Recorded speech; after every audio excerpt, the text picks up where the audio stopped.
Good afternoon, ladies and gentlemen. Welcome to Macon-Bibb County Board of Commissioners meeting. This is the pre-commission.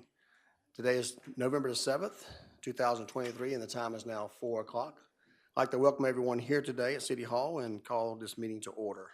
We do have several items on the agenda today, including the need to go into executive session. And one of the items that we have on there will be an item for appropriations toward the end that Sheriff David Davis will be joining us in. So at this time, I'll go ahead and entertain approval of the minutes for the October the 17th, 2023 meeting for item 2A. Can I get a motion to approve? Motion by Commissioner Bronson, second by somebody over here, I heard. Who was that? Commissioner Watkins. Any questions on that item? Hearing no questions, all those in favor of the motion, please say aye. Opposed, nay. That motion carries and will be sent to consent agenda. Item 3, A, B, and C are items of appointments. Those particular items are in order. 3A is a resolution of Macon-Bibb County Commission reappointing Sylvia W. McGee and Bert Bivens III to Macon-Bibb County Land Bank Authority. That is my motion, Mayor Pro Tem Clark. I'd just like to second it and also be added as a sign. Okay. Got a second by Commissioner Clark, and we also be added as a co-sponsor. Any questions regarding those three? Oh, yeah. He's working hard. He figured all you knew him, so he didn't come tonight. So he is doing well. So all those in favor of the motion, please say aye. Opposed, nay. That motion carries and we sent to consent agenda. Item 3B is a resolution of Macon-Bibb County Commission submitting, that should be Mr. Jacob Patton, instead of Dr. Steve Kruger and Bill Tiff as a slate of nominees to serve on the Macon-Bibb County Hospital Authority Board. That's my motion. Can I get a second? Second by Commissioner Wynn. Any questions regarding that item? Hearing no questions, all those in favor of the motion, please say aye. Opposed, nay. That motion carries and be sent to consent agenda. The next item we have is similar to this one. It's a resolution of Macon-Bibb County Commission submitting a slate of nominees for the seat currently held by Milton Appin of the Macon-Bibb County Hospital Board and submitting a slate of nominees for the seat currently held by Ron Shipman on the Macon-Bibb County Hospital Authority. I'd entertain a motion for approval. Motion by Commissioner Bronson. Do we have a second? Second by Commissioner Wilder. Any questions? Hearing no questions, all those in favor of the motion, please say aye. Opposed, nay. That motion carries and be sent to consent agenda. Going to move on to items 4, which is a new alcohol beverage licenses. We have, I think, 2 of those tonight. Item 4A is the Quick Trip located at 5129 Mercer University Drive, just outside of 475 near Thomason Drive. They have met all the legal and statutory rights to get a license, and they are in good standing. At this time, we entertain a motion to approve. Motion by Commissioner Wynn. Do we have a second? Second by Commissioner Wilder. Any questions? Hearing no questions, all those in favor of the motion, please say aye. Opposed, nay. That motion carries and we sent to the consent agenda. Item B is a similar item, is Board and Brush Creative Studio located at 6255 Zebulon Road, Suite 180. This is out next to Taki and Moe's off of Zebulon Drive. This is an art studio that wishes to have a malt and wine consumed on premises. They meet all the legal and statutory, and they also submitted their certificate of good standing. At this time, we'd entertain a motion for approval. Motion by Commissioner Wynn. Do we have a second? Second by Commissioner Howell. Any questions or concerns? Hearing no questions, all those in favor of the motion, please say aye. Opposed, nay. That motion carries. I know we have item 5A, which is a short-term rental that's returned from a previous changes there. I know Mr. Jones is not here. Commissioner Jones is not here, but have you received any response from him on those changes? There he is. If Commissioner Jones gets here, we'll talk about this.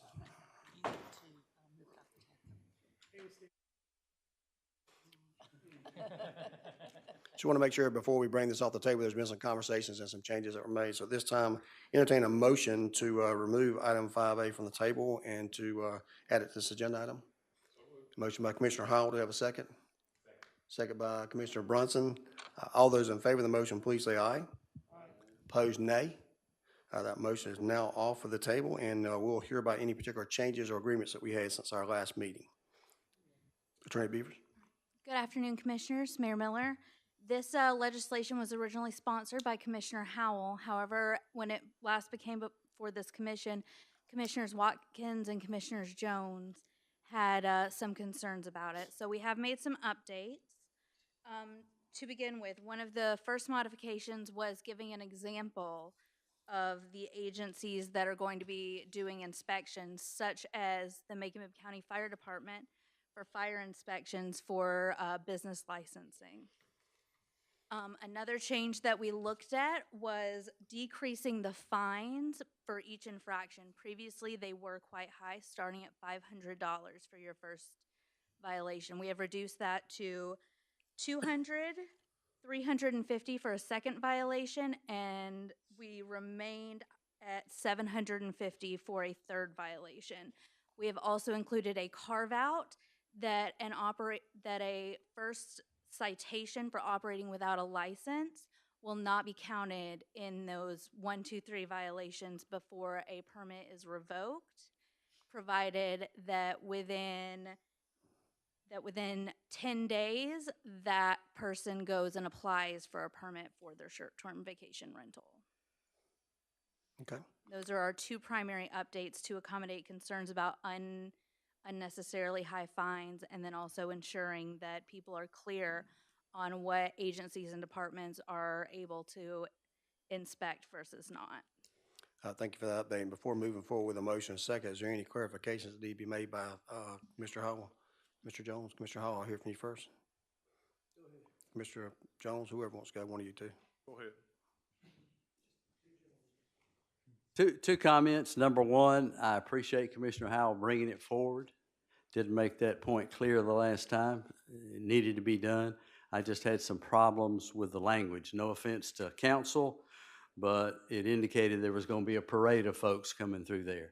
So in my mind, that's a violation of private property rights. I like this language better. And that was not just my viewpoint. It was a viewpoint from citizen taxpayers in our community. So I'm good with it, and I appreciate Commissioner Howell bringing it forward. Thank you, Mr. Jones. Commissioner Howell?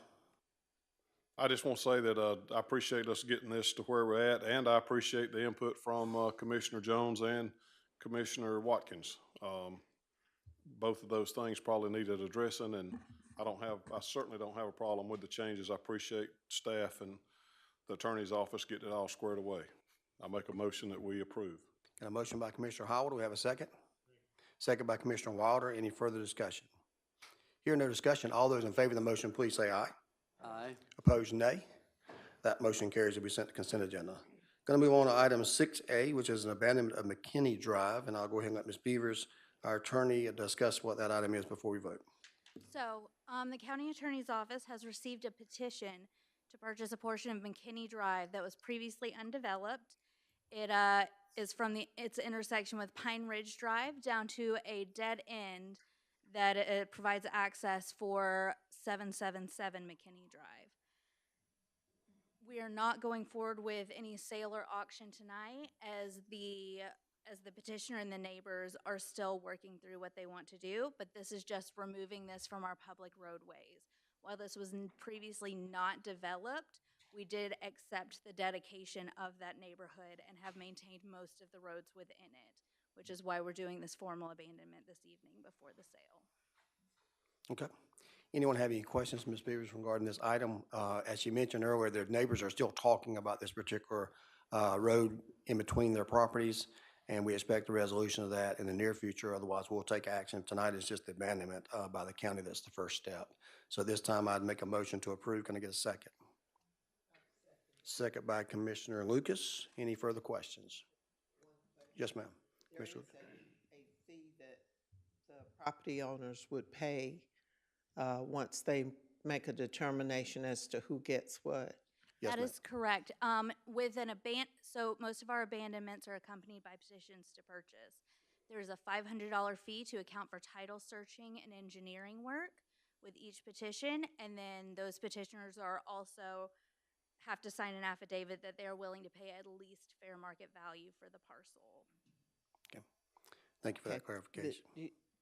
So the plan is for them to just kind of split the property and have it as to become a part of their property that they already have. What we're waiting on is for them to make a decision on which way, if they can work out an agreement between the two of them. If they don't make out an agreement, then the county will determine what method that we would go through, whether it be a sealed bid or a public auction like we did previously. Okay, I just remember some years ago, we sold a piece of property to someone, and then they ended up putting a billboard on it, you know, and nobody asked the question, well, what is the use of it? And not that that could happen here. Certainly, they would not do that. But there are some times when people want to gain access or control of property, and then they do like these folks did. And this happened to be on Coliseum. And there is a big old billboard up there on that property that we kind of worked with them on. Sounds like a good investment for somebody. No, it sounded like deception. That's what it was. All right. At this time, entertain a motion for approval. Motion by Commissioner Howell. Do we have a second? Second by Commissioner Wynn. All those in favor of the motion, please say aye. Aye. Opposed, nay. That motion carries to be sent to consent agenda. Item 7A is an item sponsored by Paul Brunson and myself. It's a resolution of the Macon-Bibb County Commission authorizing the mayor to sign such documents as are necessary to purchase those parcels of real estate known as 1207, 1217, 1223, and 1257 Martin Luther King Jr. Boulevard, being .77 acres more or less in total for the total amount of $68,862.00, payable from Downtown Challenge Grant Funds and Blight Remediation Revolving Loan Fund. I think I've said all that. Commissioner Bronson, you got to say anything in that regard before we take a motion in a second? Nothing major as of right now, sir. Long road coming, and looking forward to continue to develop the area. Thank you, Commissioner Bronson. At this time, I have Commissioner Bronson would like to make the motion. Can we have a second? Second. Second by Commissioner Lucas. And I got a question for Commissioner Jones. Yes, sir. I'm assuming we sent an appraiser out here to come up with the $68,862. Is that correct? I'll have our attorneys talk about it. We had a third-party representative on my behalf to negotiate these properties for sale, but I'll let Attorney McNeil add any additional information that's needed. These 4 lots are all being purchased for the 2022 tax assessed value. That's how the numbers came. That was, okay. Yes, sir. Well, they're not always right, as I know, and probably many others, but it seems awfully high to me. Yeah, they're right on a major thoroughfare, and I think it's fair market value that we believe, but I appreciate the input from our realtor. We have a motion and a second. If there's no further questions, we will go ahead and move forward with the vote. All those in favor of the motion, please say aye. Aye. Aye. Opposed, nay. Motion carries. Be sent to consent agenda. Going to move on to item 7B. 7B is a resolution of Macon-Bibb County Commission authorizing the mayor to sign such document as necessary to purchase the parcel of real estate known as 4305 Chambers Road, being 3.0 acres more or less for the total sum of $32,353 payable from the Blight Remediation Revolving Loan Fund. You've got a picture of that property there. This is immediately behind the Harrison Road Walmart, which we've had some issues there. And certainly, we're in favor of purchasing this property. If we have some questions, we'll pull this item and talk in the executive session and bring it back before you. If we don't, we'll go ahead and take a vote. So at this time, I'd entertain a motion for approval. Motion by Commissioner Wynn. Do we have a second? Second by Commissioner Bronson. Any questions? Hearing no questions, all those in favor of the motion, please say aye. Aye. Opposed, nay. That motion carries and will be sent to consent agenda. Item C is a resolution of the Macon-Bibb County Commission authorizing the mayor to accept the donation of .28 acres, more or less, located at 2283 Clayton Street. That is sponsored by myself and Mayor Pro Tem Seth Clark. This property, as you can see on the picture, is property we formerly referred to as Bateman and Wade. This is a gift to Macon-Bibb County from the property owner, so there will not be any funds changing hands. So at this time, I'll take a motion by Mayor Pro Tem Clark. Do we have a second? Second by Commissioner Wynn. So we have a motion and a second. Any questions concerning this? I agree.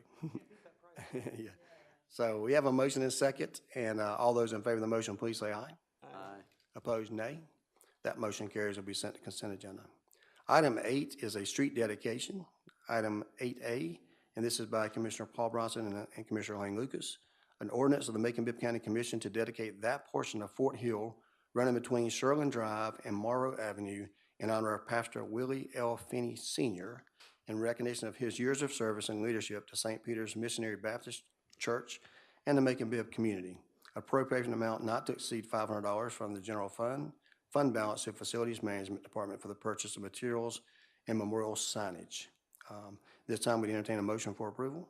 So moved. Motion by Commissioner Lucas. We have a second. Second. Second by Commissioner Bronson.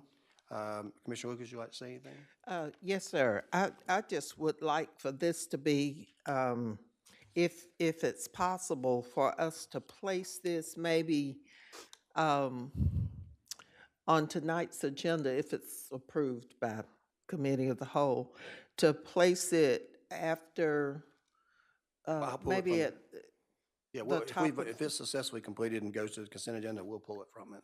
okay, that will be good, because I think several members of the church are gonna be here, and the pastor probably.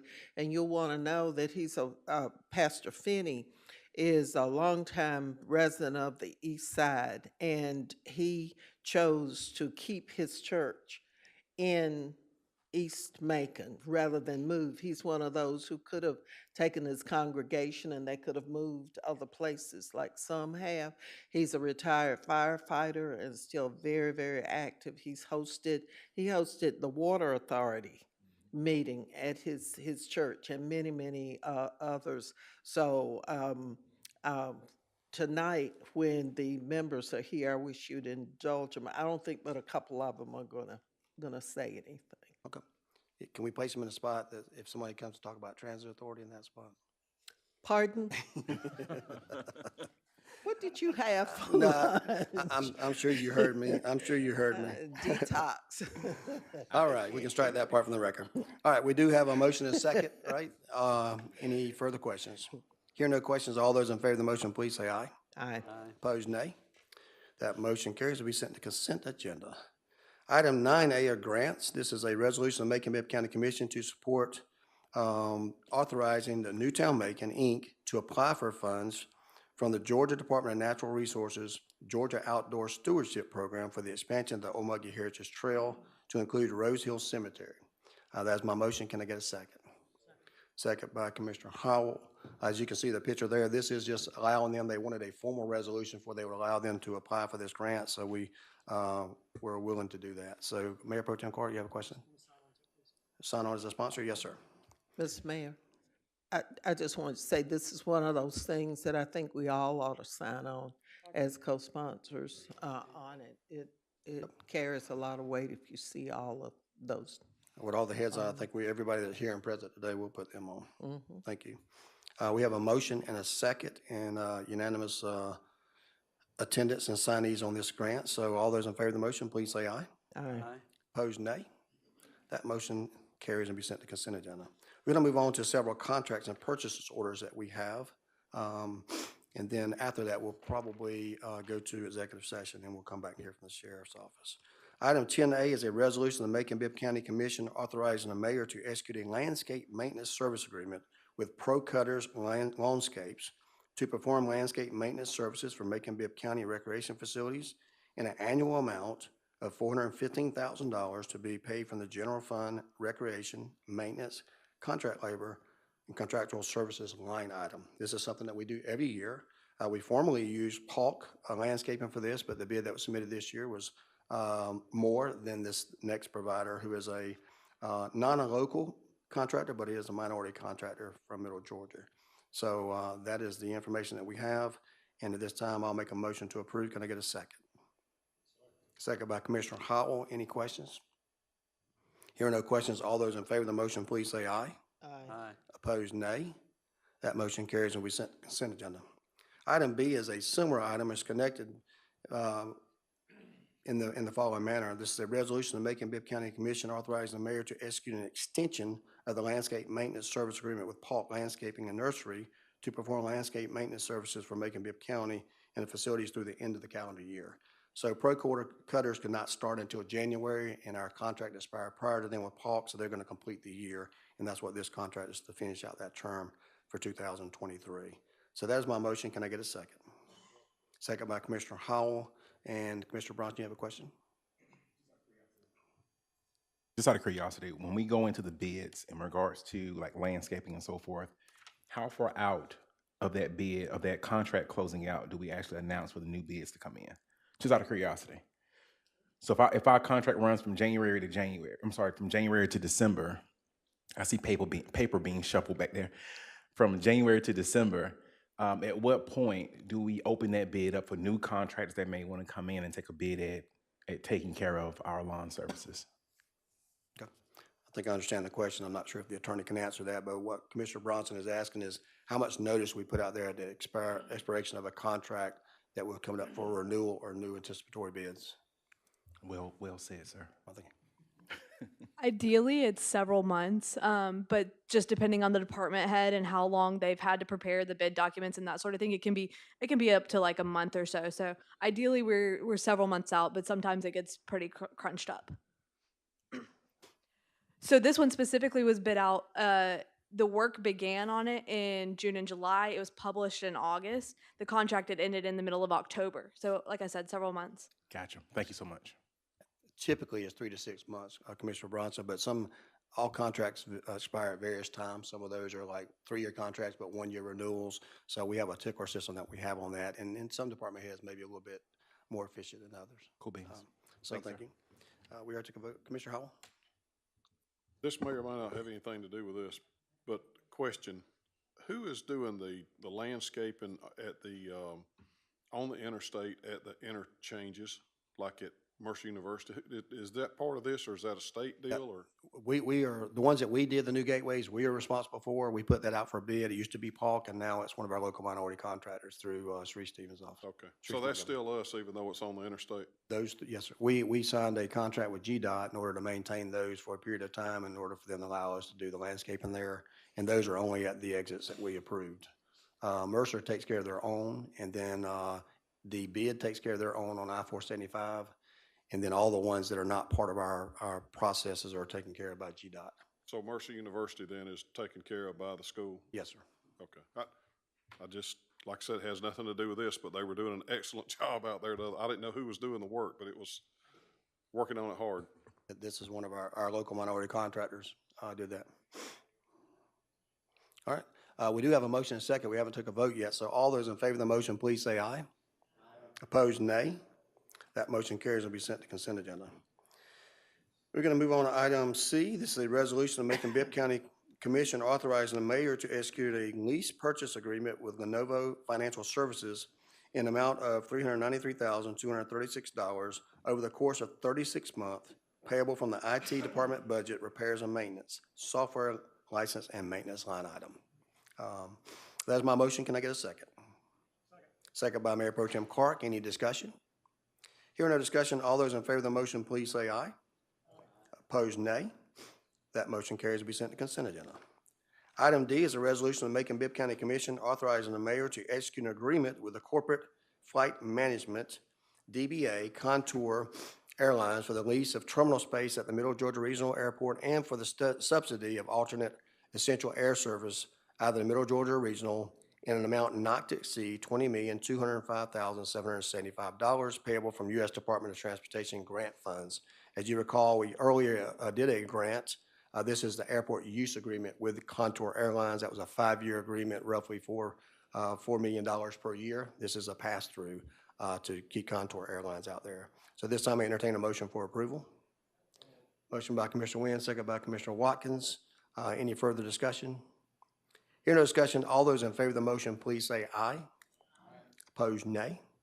Commissioner Watkins, you have a follow-up, sir? I'm sorry. Yeah, and just note, I held all my comments because I wanted to make sure we had maximum time to give the sheriff to present today. But I was curious about the last agenda. We were going to have a procurement update. We got bumped for time, and we just got through with some other procurement stuff that jarred my memory. So I was curious about when that was going to come back around. It'll either be on the 14th or the 21st. We haven't finalized the date. We're still waiting on some numbers, but we asked Ms. Montgomery to be ready both of those dates. All right, sounds good. Thank you. And I thank you. That's why we put this on the end of the agenda, so we knew you'd go ahead and get to these questions for the sheriff. But we are in good shape. We took a vote on that? Yes. All right. Would you like to go into executive session for a brief moment before we get the sheriff, and we can finish on the sheriff, or you want to go ahead and do this first? Doesn't matter to me either way. It'll be a very short executive session, but I'm not sure what kind of breaks you need. Yeah, I'm not gonna talk during executive session either, so however y'all. What do you say? I'm not gonna talk during executive session either, so. All right. Laser focused. Sheriff Davis, you ready, sir? All right. We'll go dock out executive session. We'll be right back. So I'll entertain a motion to go into executive session for purposes of all items discuss settlement negotiations, property acquisition, administrative proceedings, and all other judicial actions allowed by law. Can I get a second? Second. Second by Bronson. All those in favor of the motion, please say aye. Aye. Opposed, nay. All right, we're now in executive session. We're still friends. Good. I was just deeply hurt at this point. What she did.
I get a motion to come out of executive session?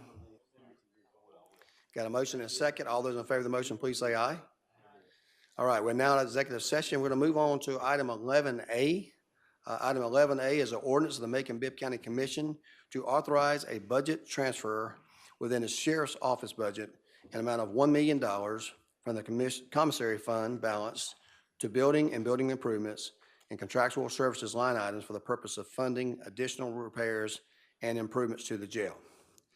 Before we ask for a motion and a second, I'd ask the sheriff or his representative to come forward to give us a little bit background information about these funds and what the funds will be used for.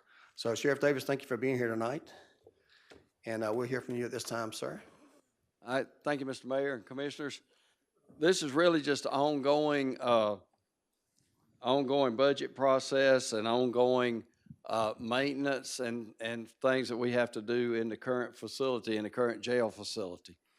We had put in for some money that we were going to look at toward the mid-year budget adjustments, about $500,000 at that point. And then we had the recent situation that happened with the escapees, and that we have some more work being done on some of the cell blocks, as well as some of the other infrastructure issues in the jail. So we knew that we was going to need some money to help pay for that, and we have some outstanding invoices and that sort of thing on some work that's being done right now. So we're really just sort of paying it forward a little bit. So we anticipate that this will be enough to carry us on through the rest of this budget year to get any kind of renovations done in the facility. So that's pretty much it in a nutshell on that. Okay, thank you, Sheriff. We got questions for Sheriff Davis? And I might add that these funds are coming out of our commissary fund. This is not taxpayer money. This is money that the inmates, they're really helping to pay for their own upkeep. We have the store that we have in the jail facility where the inmates buy pastries and different other items, and that's the money from that. The proceeds from that goes into this commissary fund, and there's some other accounts that goes into there. So all of this money that we raise in the commissary fund goes back to support any type of infrastructure or operating costs or any kind of capital improvements that we have to do in the jail facility itself. Okay. Commissioner Watkins, you have some questions? Yeah. So thanks for that brief. I have several questions, but I guess I'll start with the commissary. I'm just curious a little bit more background on it. Like I know this is $1 million from commissary, and I know, like you say, it comes from the store purchases, telephones, and I guess other things that inmates, internet. So how much is generated a year? I know this is requesting $1 million be moved, but. I have Finance Director Kim Roberts to answer that. She's the money cruncher. She can tell you how many, just about how much we have. I would say on an annual basis, around $1 million per year, and that includes primarily the telephone commission and the vending commission. And I have notes from a previous conversation, and it's a 60-40 split with the county receiving 60, if I understand correctly. 60-40 on what? I assume definitely for telecom. Let me interject just one second. Yeah. I think this is very important information, and certainly the people at home need to hear it as well. So if you don't mind, Ms. Roberts, when you speak, if you'll get to that microphone, and the sheriff, we're having a hard time hearing you, and I know in a few minutes there'll be people all over social media saying, tell her to speak into the mic. So I'm telling you, speak into the mic so they can hear you at home, and also the sheriff will do the same thing to make this conversation flow a lot better. Thank you, sir. Can you clarify the 60-40? So, like you mentioned, it's a commission split between the vendor. And if I'm understanding correctly, at minimum, the telecoms is a 60-40 split? Well, it's actually a little more complicated than that. There are different portions. Some of it is phone, some of it is media, some of it is apps and tablets and things. And they have various percentages associated depending on what they are.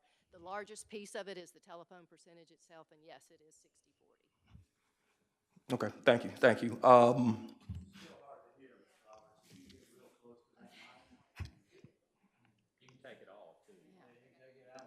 That's fine.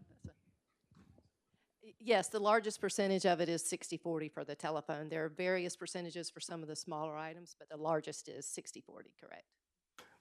And I just, one of the things that's in my notes that I just found interesting, like the majority, like you say, comes from cell phones, 740,000 of the million. And like we charge 18 cents a minute for a local call. Is that correct?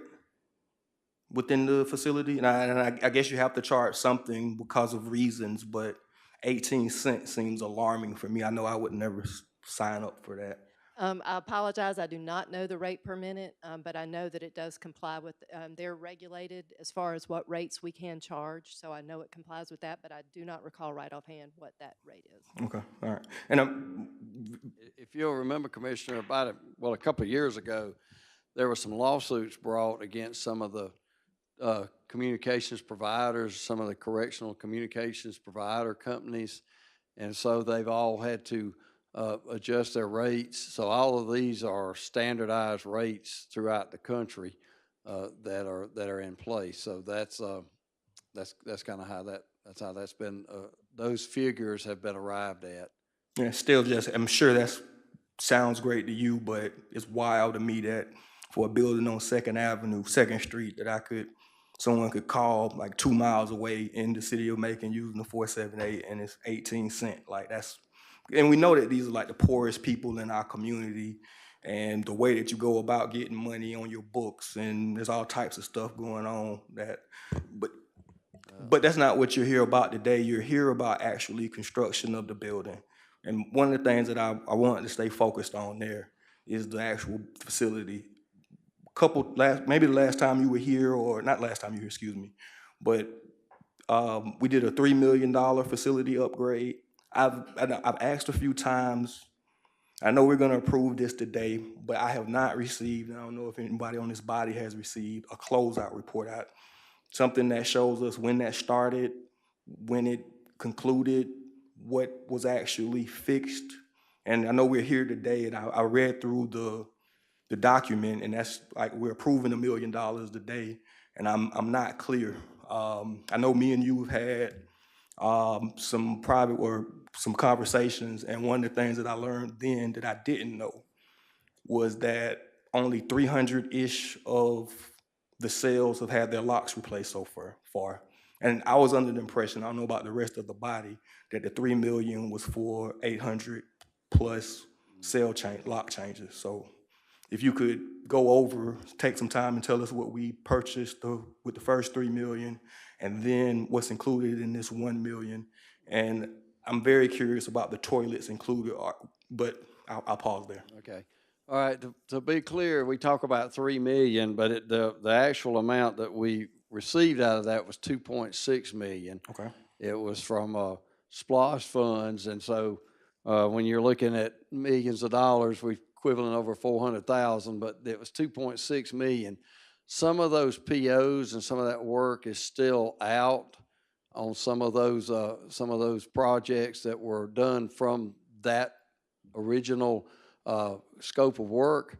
There was a lot of work done, and most all of this work is being done in the oldest part of the jail, the part of the jail that's 43 years old. And so that work is continuing. We're doing some renovations now on the newer part, which is almost 20 years old in and of itself. And so that's some of these POs are still out, to finish up that work to get that done. But when it's all done and sealed, that's an open record. I mean, anyone can get it. You being commissioners should be able to access that information fairly easily from the finance office. But, we'll certainly be able to provide all of the scope of work and all of the work that's been done on that part. But what we have found is that we did a lot of work, and you can see there's some of it's been on the media, and I think some of y'all have been down to see some of the cell modifications that were done with some of these doors. Well, when you have a population that is there 24/7 and is sort of sometimes bent on creating mischief and creating disaster and destruction, they're always finding a new way to tear something up. There was some configurations of those cell blocks and the way that the covers on some of the motors in the cell block doors had been there for 38, 40 years, and nobody had ever figured out how to compromise them.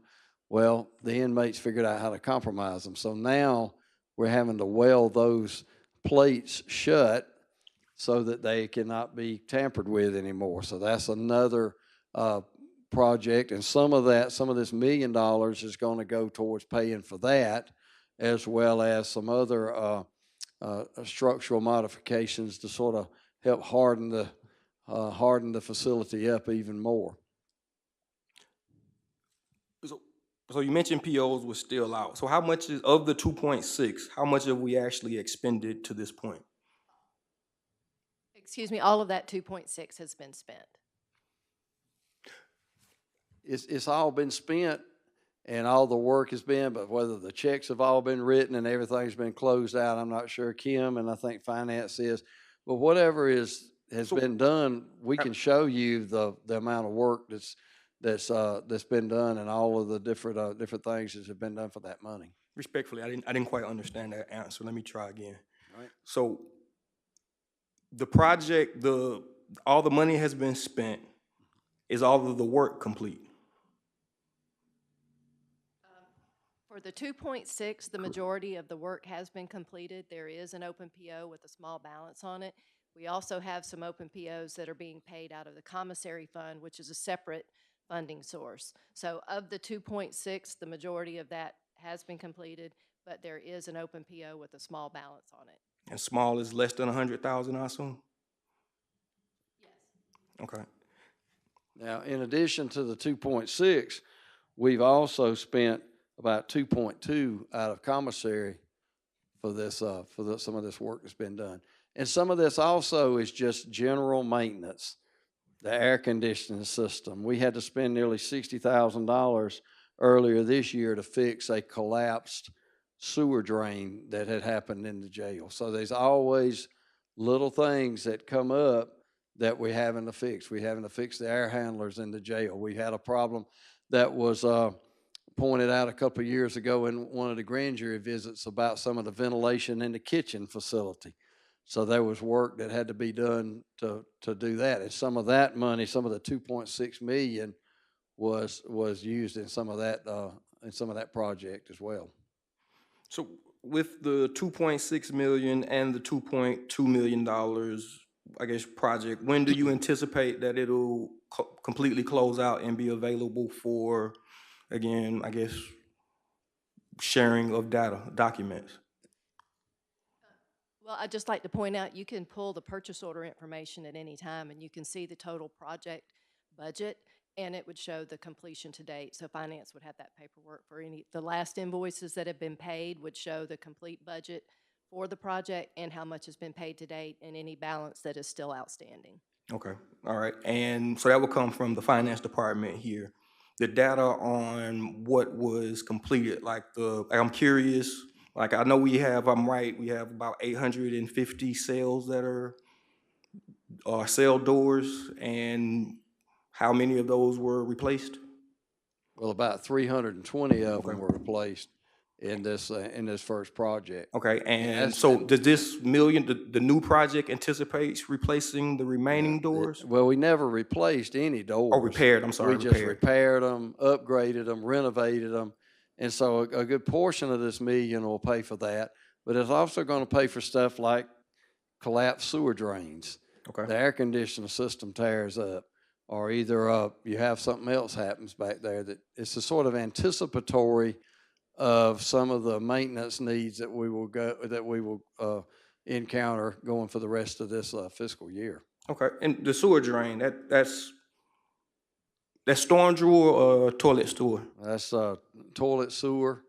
That really all of the drains. This is one of the main drains in the corrections, to where it went into the old side where the old kitchen used to be, to where that's where all of that any of the residual water from cooking or bathrooms or any of that thing in that whole part of jail would go through that drain and had to be replaced, and it just collapsed. We're seeing that all over the place. We have the drains on all of the cell blocks about every 10 feet, there are water drains.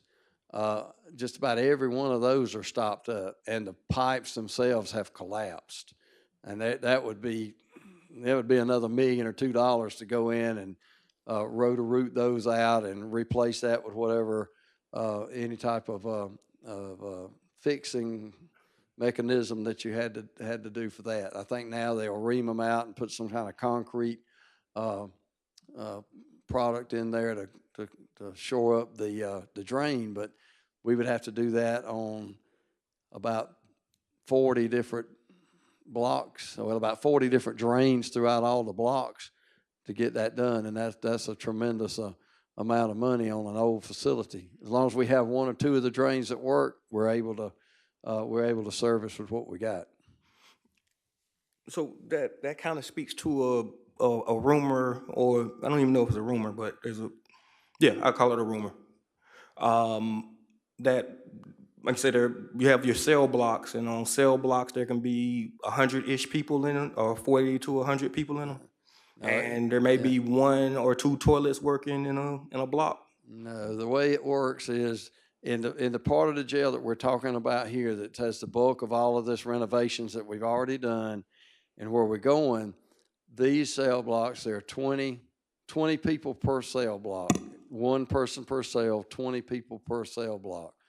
And depending on how many toilets work, depends on what the inmates do.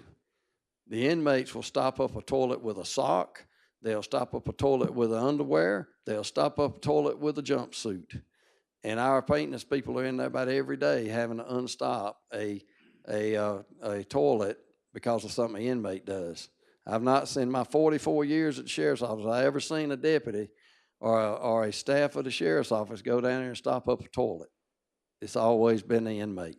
And we're always having to work on that. We're always having to stay ahead of that and clean up and work on some of the damage that is done by the people that are incarcerated in the jail. And so they can stop up so badly where there only be 1 functioning toilet? I don't think it could be that bad. If Okay. you'd have to have 20, you'd have to have 18 out of 20 inmates to stop up a toilet, to stop up all their toilets at the same time, and I don't think that has ever happened. You may have 2 or 3, maybe 4 at a time that do that, but then when they do that, they're charged criminally, and then they're also charged through their commissary account, or through their account in the jail that helps us to recover some of those costs. But we can't recover all of that cost, but we try to get some of it back.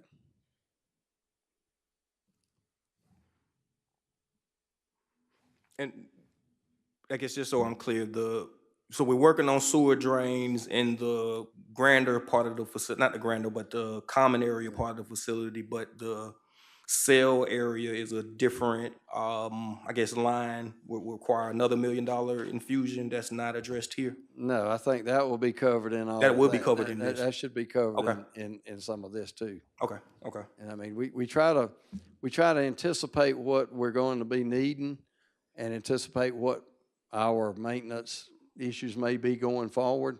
There's already been some projects in capital improvement that have already been put in the budget for this year. I think air conditioning has been one of them that we're getting that up and running now. The changing out the air handlers and things like that. So that's something that's already been budgeted as a capital improvement that we're already working towards getting that replaced. I think it already has been. A large portion of that's already been replaced this year earlier. All right, and I guess last for me, just to recap, so I'm sure I'm understanding you right. This $1 million will also allow for the repair, replacement, or upgrade of the remaining lock systems? Yeah, we anticipate this to cover that cost too. What we're doing with this, and once we get through, I know y'all are certainly welcome to come down, and I've invited our friends in the media. And once we get through some of these renovations, we're going to show what we've done with that. We've worked on this before, the 2.6 that was paid for, and we did a lot of renovations, a lot of some modifications to the cell doors and things like that, and then they figure one more thing that they can do to destroy things and to tear stuff up. So now we're working on that particular aspect of it. And so we've got one block now that is completely locked down. We have another block that in the next few weeks are going to be locked down. My goal is in the next few weeks, by the end of the year, every one of those cells in the old part of jail are going to be locked, and there's going to be an inmate in those cells, and that inmate is going to be in that cell until I decide they're coming out. Y'all talked about neutral loaf, and you talk about how we feed them and behavior modification. You locked in a cell and can't get out for a while, that's a behavior modification. When you decide you're going to act right, we're going to let you out. We're going to let you come to the day room. We're going to let you have a little more access to other parts of the jail. But I will say, while you're locked in that cell, you're going to get your store call. You're going to get your 3 hot meals a day, no neutral loaf or any of that stuff. So that's the kind of the trade-off we got going on now. I'll yield for a moment. Thank you for that, sir. Okay. You're welcome. Commissioner Bronson had a question?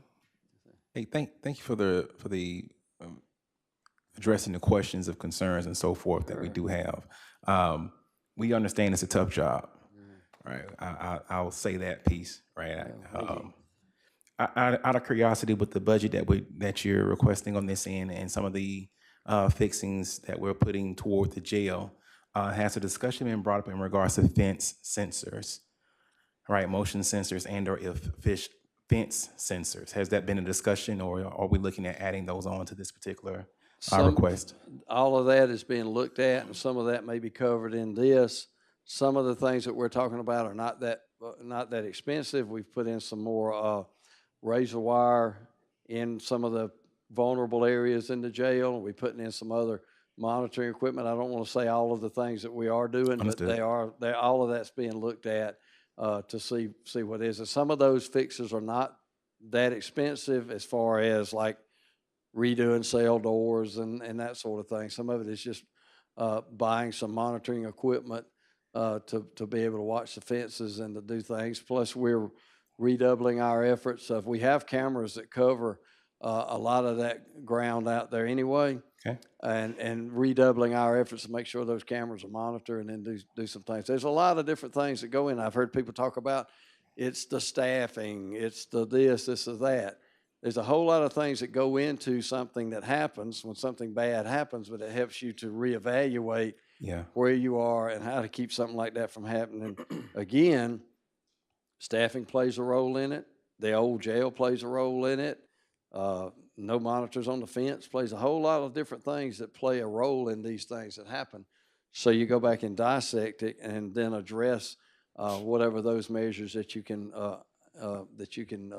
realistically put into place to keep something bad from happening in the future. So I will ask this, right? So, and I think we spoke once before, and I know we talk about behavior modification, being educated in the mental health, counseling, and so forth. All right, when we start talking about behavior modification, have we looked at from an educational standpoint, right? When we start talking about behavior modification, I get you want to punish, right? Those are in jail for a reason, okay? And we get that piece of it.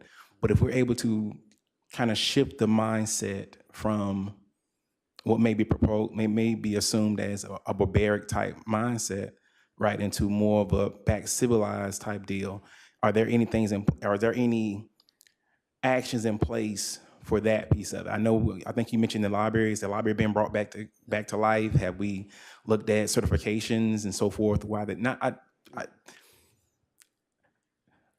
Because every now and then you hear citizens say, "Well, they're in jail. They shouldn't be getting education while they're in jail."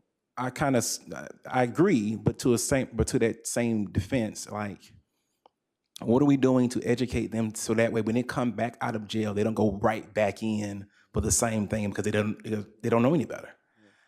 So what are we doing from that standpoint in regards to behavior modification?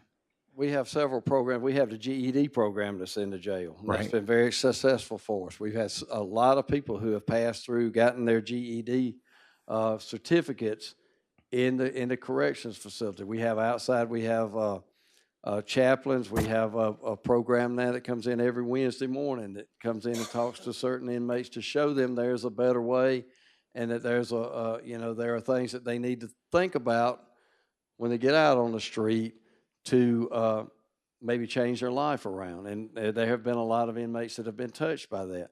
But when you have over almost 100 people in your jail charged with murder, and those individuals, they're not getting out.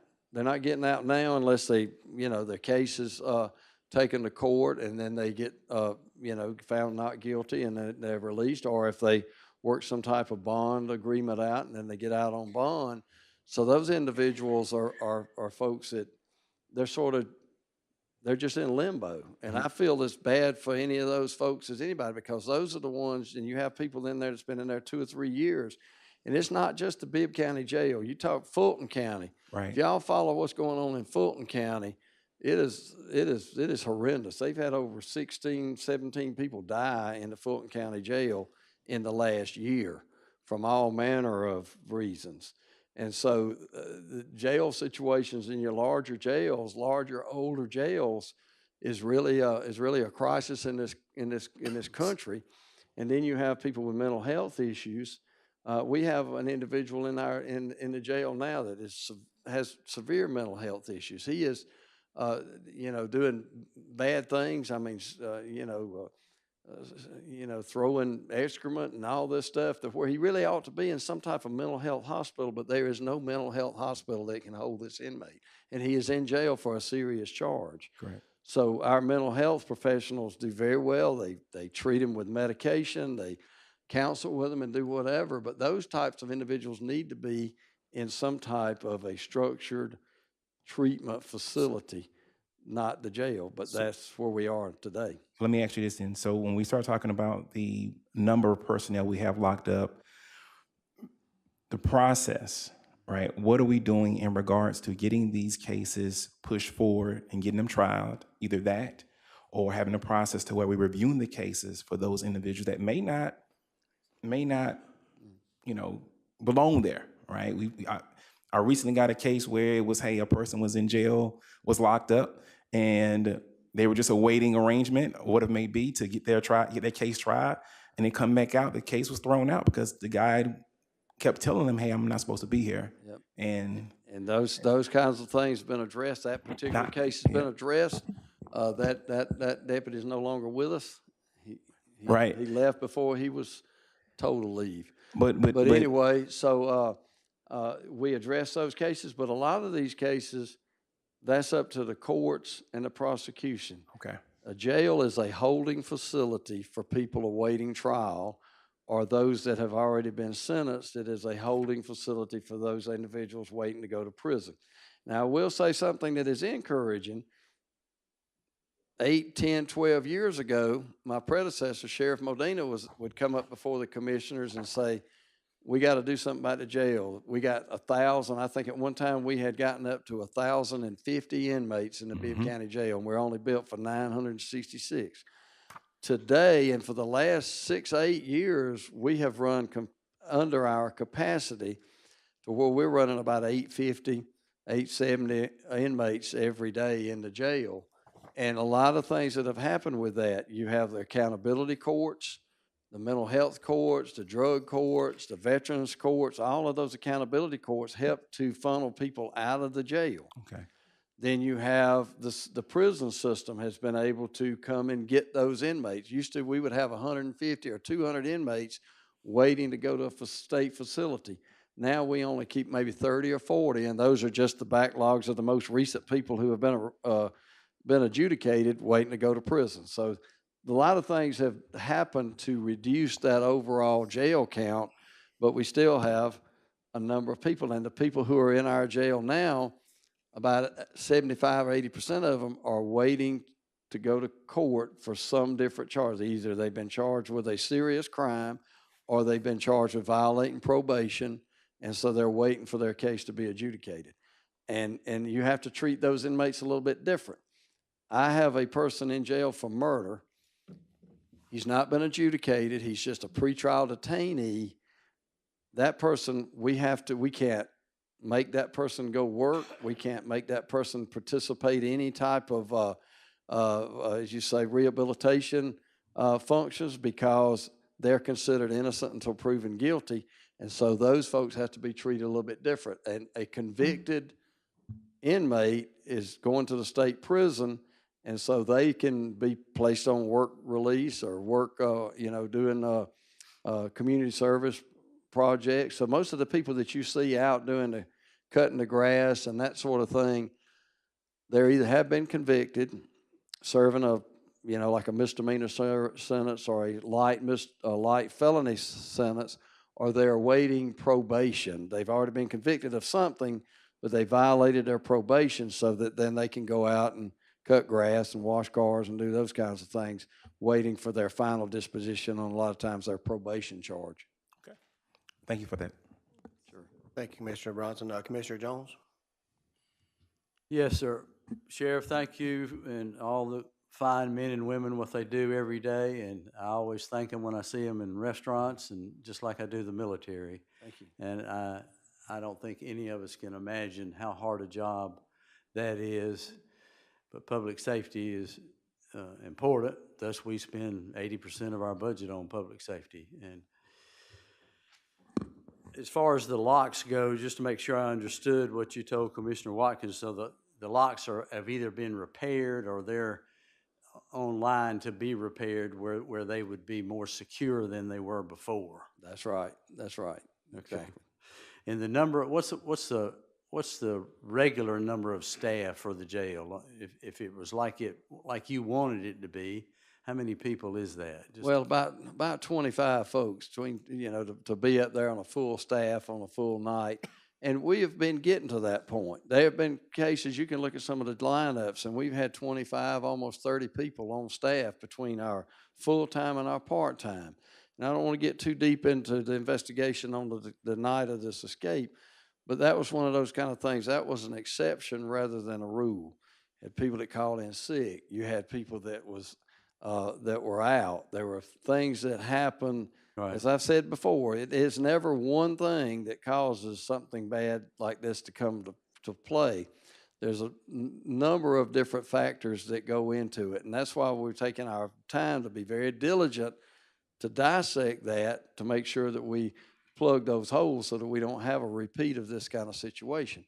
But since then, we've changed out the complete command staff of the jail. There's a new major, a new captain, 4 new squad lieutenants back in the jail. So we've kind of got some fresh blood, some fresh eyes back there, and they have really hit the ground running with some ideas and have stayed on top of some things. And they have been able to intercept some situations that might would have been unfortunate, not maybe quite as far as an escape, but some other things that might have happened that would not be good in the jail. And they've really hit the ground running to stay on top of those things. And we've had more staff coming in, the part-times, full-times, and that sort of thing. So like with any business, employees are your greatest treasure or your worst nightmare, right? A lot of times. And then you give them you have that, and then you have the tools that they're having to work with. If all the cell doors that have been able to be operating on that particular night, and they have, there's some faulty cameras, that sort of thing is a whole different factors that go into this. And right. That's another thing. Some of this $1 million is going to make sure all those cameras in the jail are working as they should be and are upgraded as they should be. So I know you don't want to talk about that particular night, but that particular night, it was scheduled to be fully staffed, but people call in sick or don't show up, and all of a sudden you've got a skeleton crew when you were supposed to have had 25. So, there's a lot of different things, and we're looking into all of those different factors and whatever failings at whatever level that played a role into that. So we're looking into that. But let me say, I've said this many, many times. The signal right now, and the most important thing that we do, and as the sheriff's office with our federal and state partners, is to get those 4 inmates back. We got 2 so far, and we on the heels of the next 2. So once we get those in and get that done, then we're able to move parallel. We're looking into what caused this, but right now, the most important thing Yeah. is to get these inmates back in jail. I agree. How many employees do you have total in your office now? About 500 and something, right, Kim? Yeah, it's about a little over 500.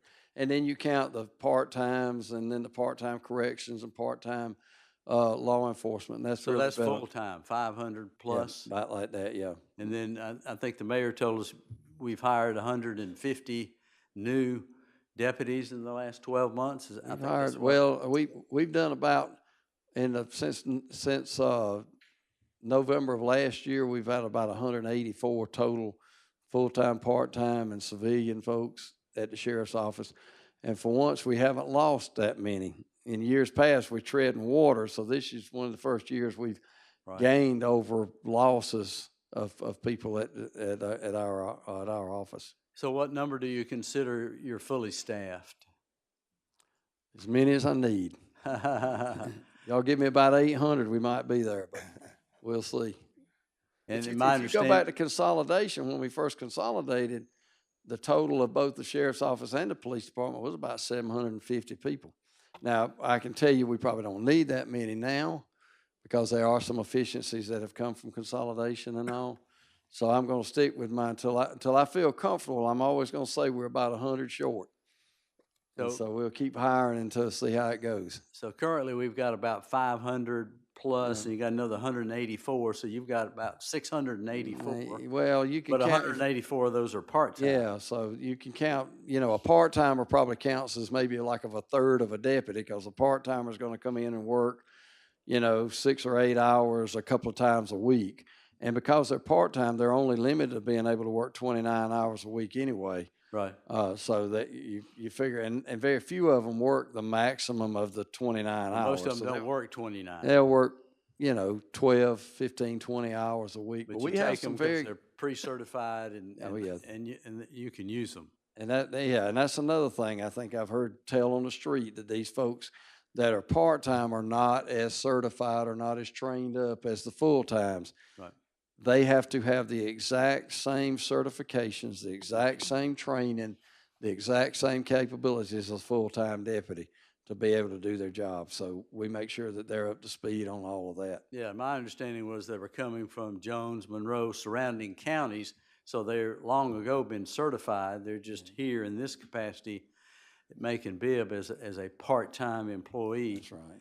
But they're already certified deputies. They are. Some of them work for, we got one fellow that's a deputy down in Lawrence County that comes to work for us. We have some in other agencies, a lot of the, like Mercer PD, Medical Center Police, some of them are retirees that have come in, and come back to work for us. And that's been, that's been very encouraging to have them. And they help us a lot on special details. When we have, cherry blossom coming up, we have different things happening. That's things that those part-timers can fill in those gaps for those cases. And we have them out riding the roads also, being seen and being visible and answering some calls out there. So it's all coming together to make it, to make us more efficient and to make us more visible out there on the street. Yeah, I think that's important, and I appreciate the primary focus is to get these two. That's right. I have a personal connection there, as do the Rogers family, not as strong as theirs because it was their family member. Oh, yeah, I understand. Thanks again for all you're doing. Thank you. Thank you, Commissioner Jones. Any further questions from commissioners or follow-ups, Commissioner Watkins?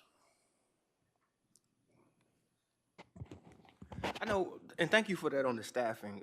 It's still, like if you would have asked me if I would have guessed or been in a pool, I would have guessed 100+ people worked at the jail. I know it's a facility that holds 800 people. Sometimes you're at the courthouse doing this and doing that. Like 25 and 10 just seemed like a real small number.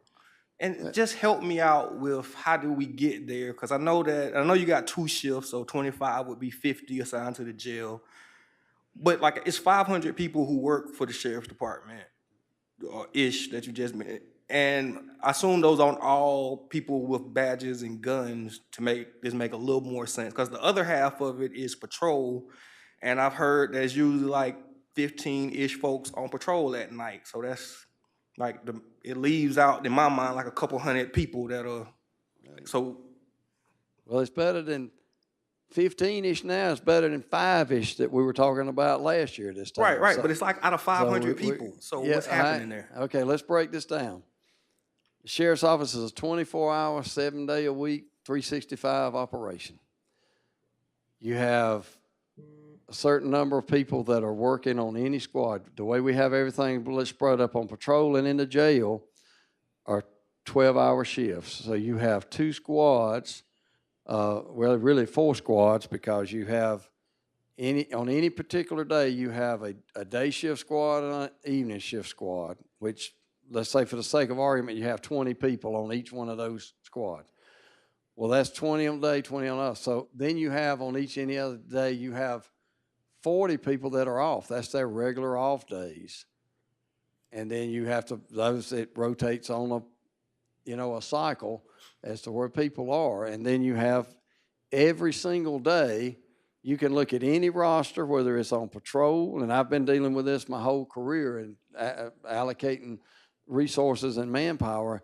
Any day that you want to look at any roster, there's going to be at least 1 or 2 people off.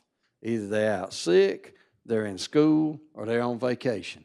So you take that 20 and you knock 3 of them off straight off the bat.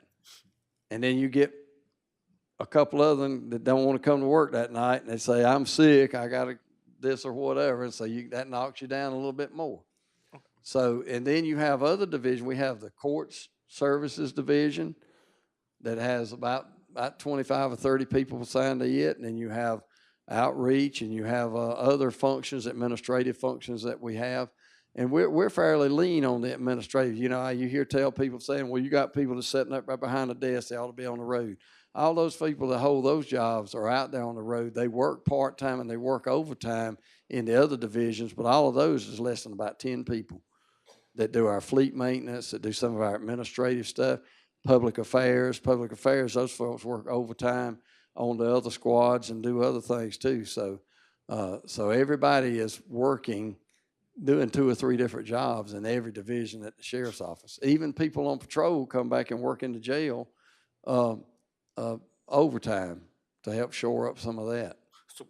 So what I kind of learned from that for patrol, as it relates to patrol, a slot in patrol and a slot in the jail, like I say, if your job is to watch this step, that one position would require, have it covered 24/7. It requires 4 people. There you go. Now you're getting it. Okay, so 100 slots is 400 There employees. you go. There you go. Okay. Man, it took me about 20 years to figure that out. So that's every position that you have takes 4 people to fill it. Okay. Because of shift work, off time, and all of those different functions.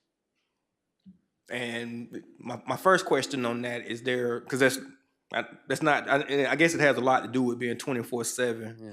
But is there a way through genius and management to make that 1 in 3 or something like that, or it is what it is? I've been trying that for about 30 years since I've been in administrative and the higher up positions of the sheriff's office to make that, to squeeze every person you can get out of every position. But roughly it's 1 in 4. Overtime, part-time, overtime helps you a lot because you have people, when you cut that maybe 4 people, maybe it takes 3.5 because you got somebody that's going to come in and work overtime with you for half a shift or something.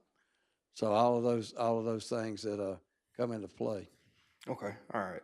That's good information. That's new information. That helps me process what's happening a little bit better. Cause thank you.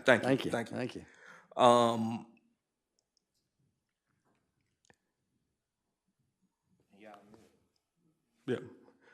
So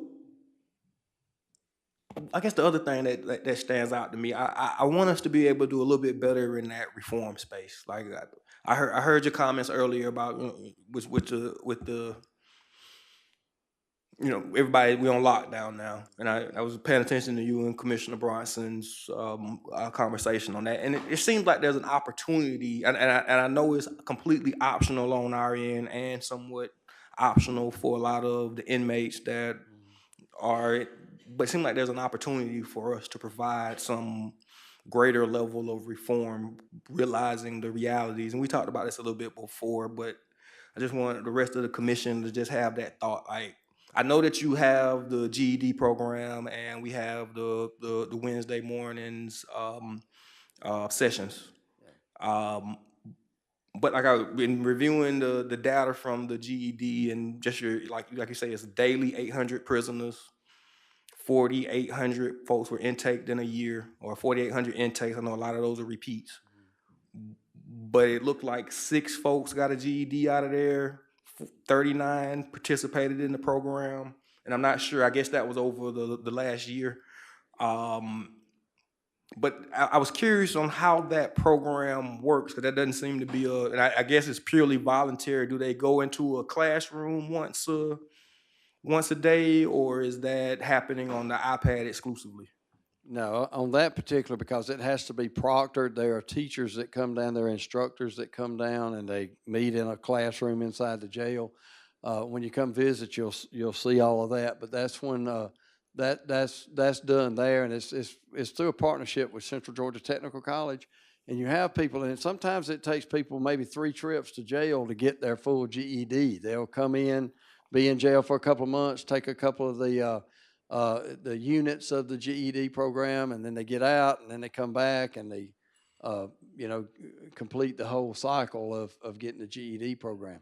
But then, as I was saying, some of these pretrial detainees, some of them that are in there waiting to go to trial or waiting to have their case seen, you can't make them, but they can volunteer. They may want to better themselves in that regard, and so we want to facilitate that any way that we can. We have other there's some other programs that we've talked to folks about coming in and talking to individuals, but when they really study the type of individuals that we have in the jail, they realize that a lot of these folks are not going, if their case eventually goes through the system, they may not be getting out of jail anytime soon. So whether you're going to be able to reform them or not, is really a question mark there. But the folks that are in there, right now we have about 95% of the people in our jail are felony inmates.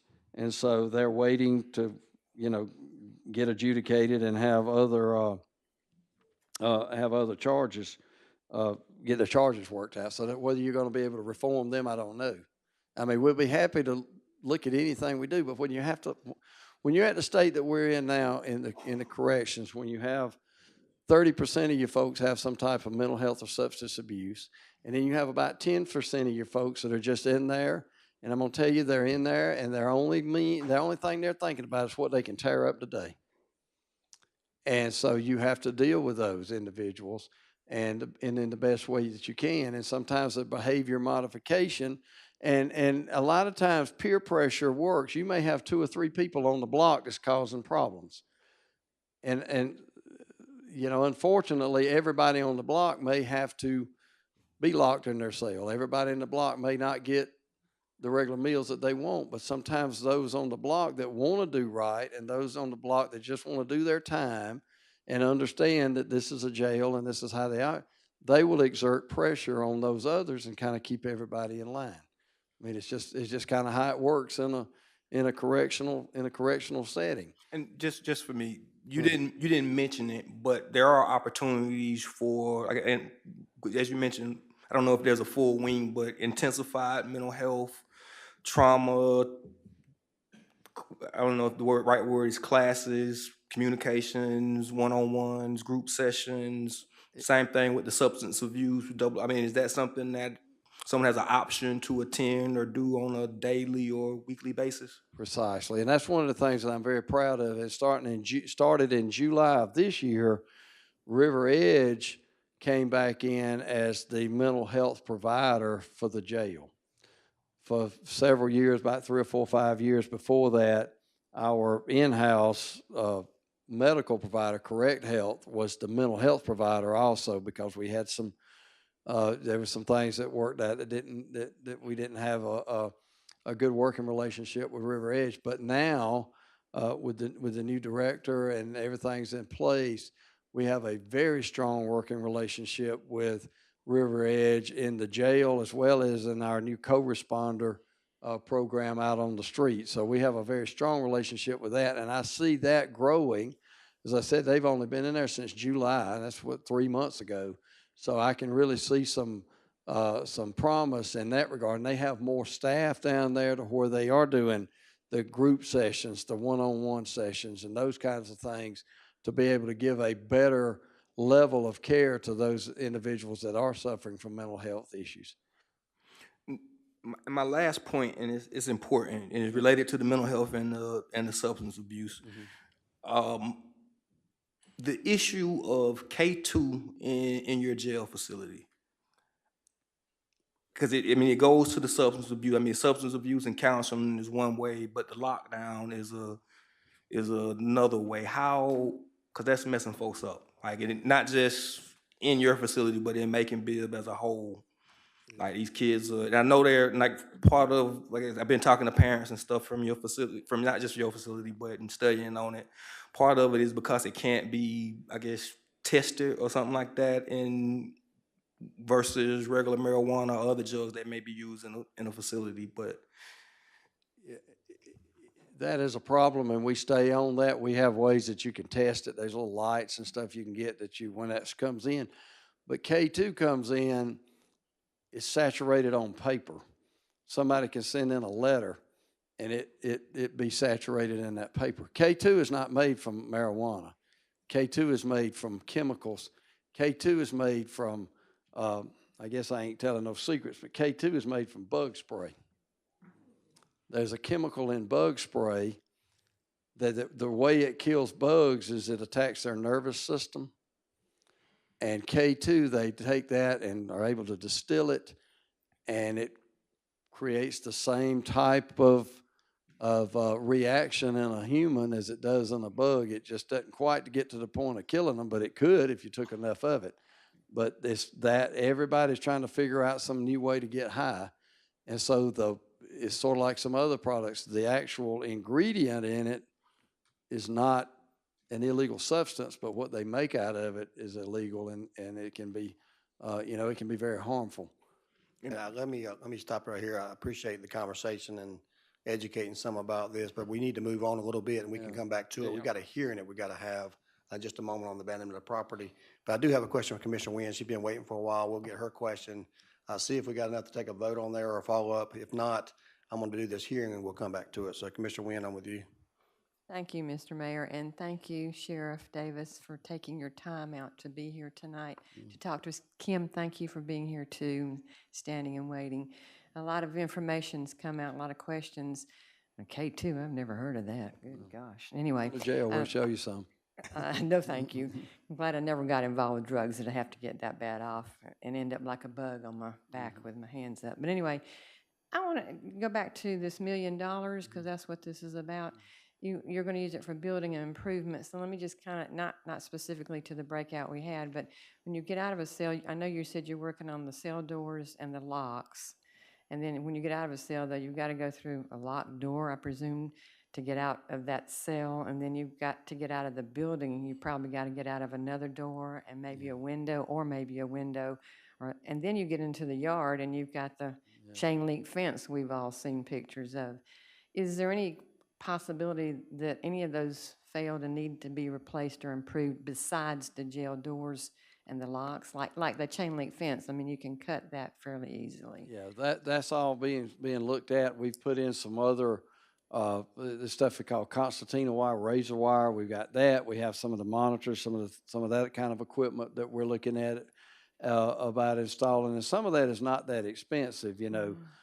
So it's stuff that we can put in, and I don't want to say what all we got, but also being diligent about monitoring the cameras and the situations that we have now. But aside from the way that this escape happened, just because somebody is out of their cell in a cell block, you described it very appropriately. They are and I haven't been in there, by the way. Yeah, so. but you kind of got you kind of got the idea down. There are a number of doors that they have to go out before they could ever get back to the street. There's probably about 6 or 8 doors, about 9 doors that they would have to get out before they got back out on the street. So that that level of redundancy is what's put in place to keep something like that happening. But whenever you have a situation that there's a whole lot of things happen to where that somebody is able to get tools and get things to tamper with with a metal flap that was over a window, then they can get out. So Well, I that's how they guess- were able to circumvent all of that, and that's what we're looking at, how all that happened. Well, thank you, because I guess that was just Sure. a perfect storm because many of those things failed, you know? But I hope that some of this money will go to improve some of those things so we don't have this kind of thing happening again. I want to say again, thank you for you, your staff. A lot of dedicated people work there. We appreciate them. I know a lot of people wouldn't want to do the jobs they're doing, what you're doing. So thank you for being here tonight. And thank you for all the information you gave us, too. You're very welcome, and thank y'all. Y'all are a partner in this too. And I know we sent out a letter about maybe moving forward on doing some stuff for a new jail, but that's for another discussion and down the road. But we'll work on that. And y'all are in this with us, and so I appreciate y'all's support and help on this too. Thank you, Commissioner Wynn. Commissioner Lucas, you want to make a motion to approve? Got a motion, Commissioner Wynn. Lucas, we have a second? Second by Commissioner Jones. Follow-up question, Commissioner Watkins? It was on does that require, the RFP thing, does that require an action from us? Is it happening? I know we got the letter, but I didn't know what was. No, sir. We'll kind of let you know on that. We're kind of we're doing some preliminary examinations on what may be available out there to do some of those studies and get some of that groundwork laid. We're not talking about building it next year. We're just talking about doing some of the preliminary studies of things that we would have to have anyway to make an informed decision on what we're going to do and where we're going to do it and how it's going to be done. And lastly, the reason that in the K2, a lot of the stuff that's getting towed up in your jail is folks tweaking off of that. That's what I've heard, and that sounds believable to me based on what I see off YouTube. Like People get stuff that they're not supposed to have, or either just their propensity to their behavior is that way. You know, it's a different type of folks sometimes in jail. We have a lot of we talk about being hard. I'm dealing every day or every other day. I'm dealing with a mother, a grandmother, an auntie, or a grandparent to deal with somebody that's in our jail to follow up, to make sure that they're getting treated right, to make sure that I even help them make bond. I have people that our investigators are bringing in the back door that I'm helping the grandmama get them out on the front door. So it's a process that we continually work at to make sure that everybody's treated as fairly as they should be. Thank you, Commissioner Watkins. And I'm going to make one comment, and then we're going to move on for a vote and then get to our hearing. But I do appreciate the conversation about the jail. Just like the sheriff is constantly reminding people he's a constitutional officer and he runs that jail. We decide what kind of jail is built, when it gets built, and the location of those jails. And we certainly work in hand with the proper authorities, including the sheriff, to make sure that we do something that's suitable to Macon-Bibb County. So I want that to be very clear. It's at our time, our convenience, our location. I know the sheriff and I both phone been ringing off the hook with people wanting us to sell us property today and other days, but we got a handle on this. It's going to happen if the voters choose for it to happen. But the time, place, and manner and type of facility that we have is going to be determined by whatever mayor and commissioner that's seated at that time that vote's taken. So thank you, Sheriff, for being here tonight. We have a motion and second on this particular motion. All those in favor of the motion, please say aye.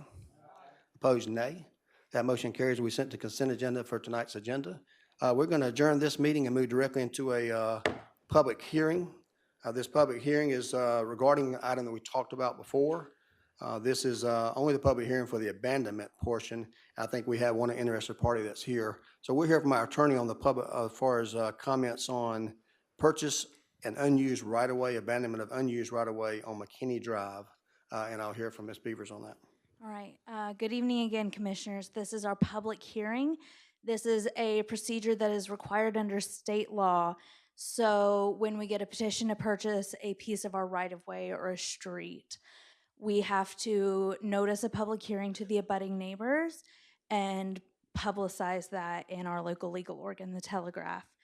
So for this, we are just abandoning, which will remove it from our public rights-of-way, which is the first step before any sale. We will not be taking up any sort of sale resolution or approval tonight.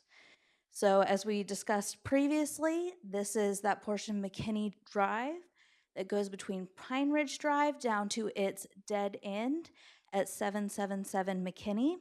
There are 3 abutting properties there. So the petitioner is one of those 3 abutting property owners. I've spoken with the other 2 property owners who have expressed interest. So we're holding off to discuss where we're going next with that. Thank you for that information. I do believe we have at least one person here that will have to make public comments on this item. So if you don't mind, sir, if you'll come up to the front, speak directly into that microphone, but at first, if you don't mind telling us your name and your relationship to this property. My name is Neil Reynolds. I own the property that's adjacent to this right-of-way, approximately 212 feet. I don't know if it would help y'all, but I have some visuals if I could pass this down. We can. My purpose for coming tonight is to ask the commission to delay approving this abandonment. The reason I'm asking that is there is one major issue that has not been resolved, and that issue is drainage. As you will see as you get your map, there is a drainage ditch on the west side of this right-of-way. It's been there, I guess, for some 40-some odd years. And if you also look at the right-of-way, you'll see that it's at the bottom of a hill there on McKinney Drive. I had an engineer that I know estimate that to be about a 15-foot slope. So we get a lot of water coming down that open portion of McKinney Drive down to the right-of-way. And a lot of that runaway goes into that ditch. To be fair to the county attorney's office and to the engineering department, they didn't really maybe see a need to explore that further until Friday of last week, when they were made aware that the potential buyer kind of wanted to fill that ditch in. The agreement was at that time that they would notify Macon Water Authority and let them come out and take a look at it. Fortunately, Macon Water Authority did come out today, and I happened to be home, so I got an opportunity to go out and speak with the gentleman, representative of MWA, and he told me that because it was an unopened right-of-way, that MWA would not have any ability, any authority on that to do anything with that ditch. After speaking to another engineer, I kind of disagree with that, because all the water that comes down to that ditch comes from the open portion of McKinney Drive down that hill, so that the MWA does have a responsibility to control that drainage, which happens to come into that partially into that ditch. It's complicated further by at the top of McKinney Drive, there's a dirt road. So there's a lot of silt, gravel, and dirt that comes down there that stops up the drainage ditches. There's one at the end of Pine Ridge Drive in McKinney and another one at the edge of the right-of-way. There is also a culvert that runs from the east side of that right-of-way over to the west side into that ditch. That ditch goes the full length of the right-of-way and then does a 90-degree turn and goes all the way to the back of my property, 162 feet, go into another culvert that comes from the Waterford Place issue. So to me, it is a community issue as far as the water. If it's not taken care of, right now, the ditch doesn't start for about 25 feet from the right-of-way. And I constantly have to dig out the silt to make sure that the water is running actually gets into the ditch. If this property is abandoned or sold, I no longer have the right to go over there and dig somebody's water track or dig a trail out so that water doesn't come onto my property, which it has and done some damage. If the proposed buyer fills in that ditch, the ditch on the east side is 3 feet higher than the lower part of the ditch, which runs close to my property. Guess what's going to happen to all that water? I'm willing to work with everybody involved. There may be some solution, but at this point, it has not been resolved. The county owns the property now and has a better opportunity to resolve it for the community than to sell it. And then I'm faced with litigation, not only of the individual who bought it, but also with the MWA because it's their water that's coming over. So I would like to see the water issue resolved before this is abandoned while the county still has a lot of control of the property. I would be glad to answer any questions you might have. I don't think, this is just a comment section for you, so we appreciate that. We've previously received some copies of the layout for the area as well, and I appreciate you bringing those drawings tonight. So not sure if there's anything else we do from our attorneys or anybody else is here to speak on this matter. Any clarifications on there, Ms. Beavers? If you don't mind speaking to that microphone, Ms. Beavers. I just want to clarify for the record that an abandonment does not impact the county's ownership of that property. It just removes it from our road maps. So, Thank you for that information, and this concludes our comments as far as this particular hearing is. I just want the attorney also to clarify when people say, because we don't need misinformation to get out, when people say water belongs to the water authority. We need to clarify and clear that up also. yes, sir. So Macon-Bibb County has passed off stormwater management and sold our stormwater infrastructure to the Macon Water Authority. So while they don't necessarily own surface water, they don't necessarily own the water, they are responsible for its management and they do own that infrastructure. Okay. Mr. Jones, do you have a follow-up, sir, before we end this meeting? I'd like to know where the gentleman's home is, what's his address, and what's your take on, Ms. Beavers, what's your take on what he said? With regard to our speaker's property, if you were to look at Q Public, you would see this roadway. He would be to the left. It is 5104 Pine Ridge.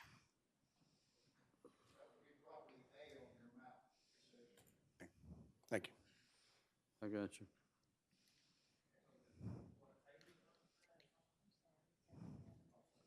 This is a hearing. This is not a voting. And then So my question is, so what's your take on what he's saying? So, you know, we've got some other issues with MWA. I've got one now with somebody. So what's with regards to MWA's ability to go into that ditch, because it would be our government property, they would still have that ability to go out and clean prior to the sale. Additionally, with regards to one private property owner's responsibilities to another with regard to water, private property owners do have a duty to keep runoff water from damaging a neighboring property owner. But at this point, just with the abandonment, it's my opinion that that would not impact MWA's ability to go onto the property. Well, let me ask the mayor, is there any rush on this abandonment being done tonight? Is it critical that it's done tonight? Mr. Mayor, if I may, as far as when we do the abandonment, there's not necessarily a set timeline for it.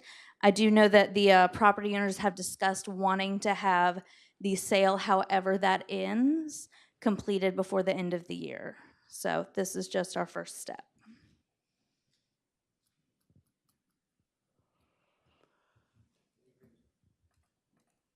We previously voted to pass this unanimously at the commission meeting that we're having.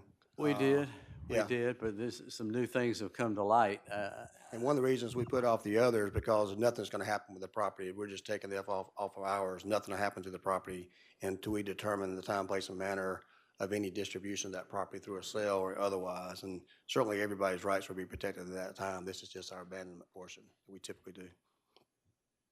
Yeah, but it's not like it's a home and worried about homestead exemption. So if he wants to get it done before the end of the year, then I don't know the reason for that. maybe finances, I'm not sure. But that's where a different, part of this hearing. But right now, we're in a situation where the board previously, voted for the abandonment of this property. We'll bring it back at a later date to determine whether or not the property will be sold and under what conditions, and whether or not some that's maintained, and not sold or distributed. We're aware of this ditch, and that's certainly something that we want to address before it's sold. So I think all the protections are in place. So this vote is not to determine that it is being sold. That's correct.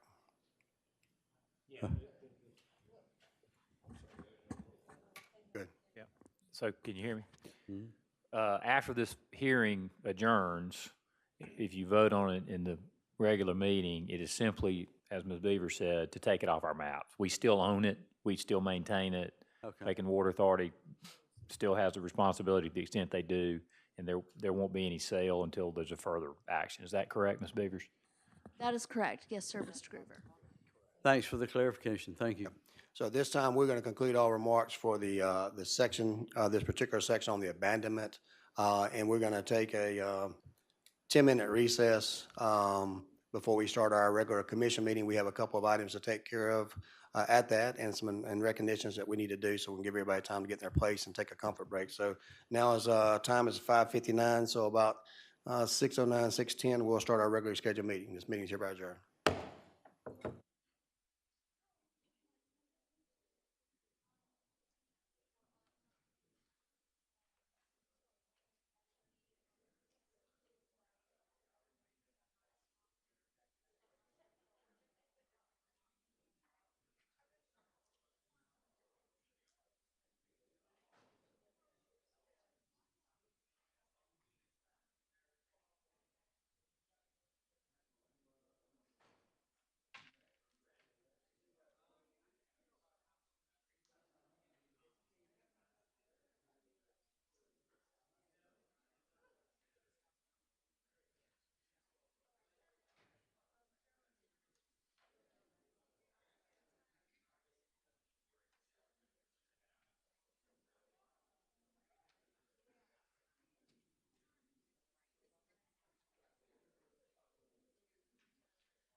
Well, good evening, ladies and gentlemen. Welcome to the Macon-Bibb County City Hall. Today is Tuesday, November the 7th, 2023, and the time is now 6:10. I'd like to officially welcome everyone here and call our meeting to order.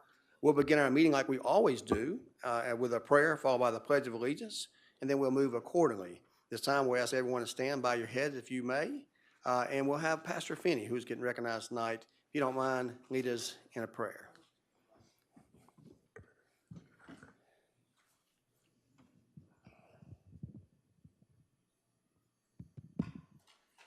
Let us pray. Heavenly Father, we call on you in the precious, wonderful, magnificent, mighty name of Jesus.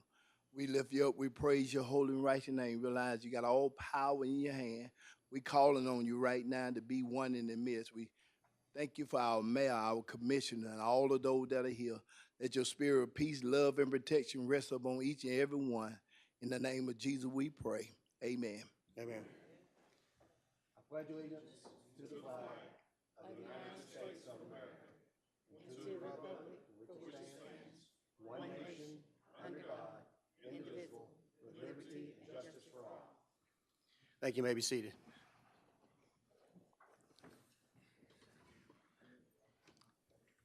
Commissioner Lucas, if you don't mind, I'd like for you to go down front, and we'll have Pastor Finney and everyone that's with him, if you don't mind as well. I think a couple of people want to say a few words. And earlier tonight, we had a pre-commission in which we agreed and passed unanimously item on there that allow us to recognize Pastor Willie Finney Sr. while he is here with a street designation in honor of him.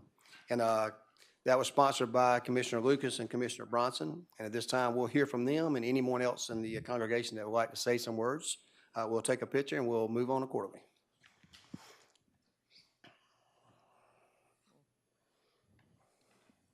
Brought a lot of the congregation.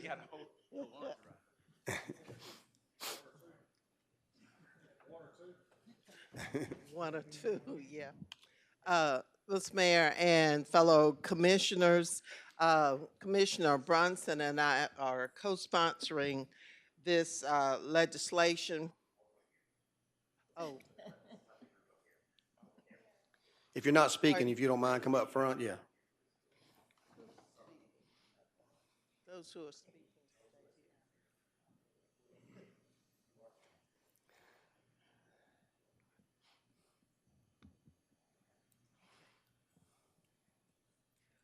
You've already heard from Pastor Finney. He's a gentleman that I admire greatly. He's been involved in Macon's community for a long time. He's a retired firefighter, and his lovely wife, First Lady of St. Peter's, is next to him, along with his a small group of his very, very loyal congregants. And so at this time, what I'd like to do is to read the first portion of the ordinance. And this is an ordinance because it actually changes the law. It's added to our code of ordinances forever and ever in honor of this great man. This is an ordinance of the Macon-Bibb County Commission to dedicate that portion of Fort Hill Street running between Shirling Drive and Morrow Avenue in honor of Pastor Willie L. Finney Sr. in recognition of his years of service and leadership to St. Peter's Missionary Baptist Church and the Macon-Bibb community. And it also includes the appropriation of a sum which is sufficient for the manufacture and placement of signs that are suitable to recognize your contributions to the Macon-Bibb community.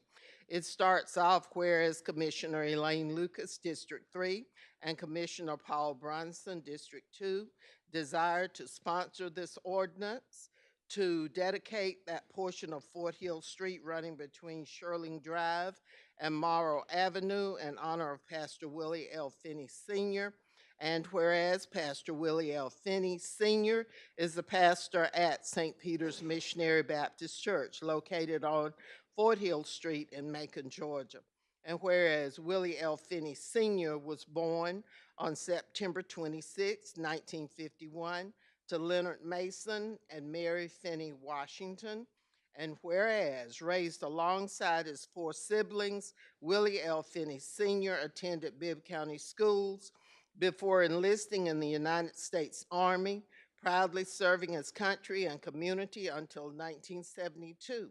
And whereas on June 24th, 1973, he married Ms. Vicki Holmes, and the couple welcomed 4 children together. And whereas shortly after his marriage, Willie L. Finney Sr. continued his work to the community by joining the Macon Fire Department, where he served 25 years and 1 day, retiring as a lieutenant.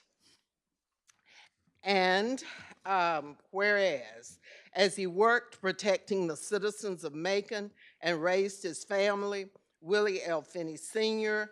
felt the call to ministry, and in 1987 was ordained by the late Pastor Joe L. Hill of Mount Salem Baptist Church in Gray, Georgia. And whereas, as Pastor Finney Sr. grew in his leadership of the church, he came to serve as pastor at St. Peter's Baptist Church, Missionary Baptist Church, in 1990.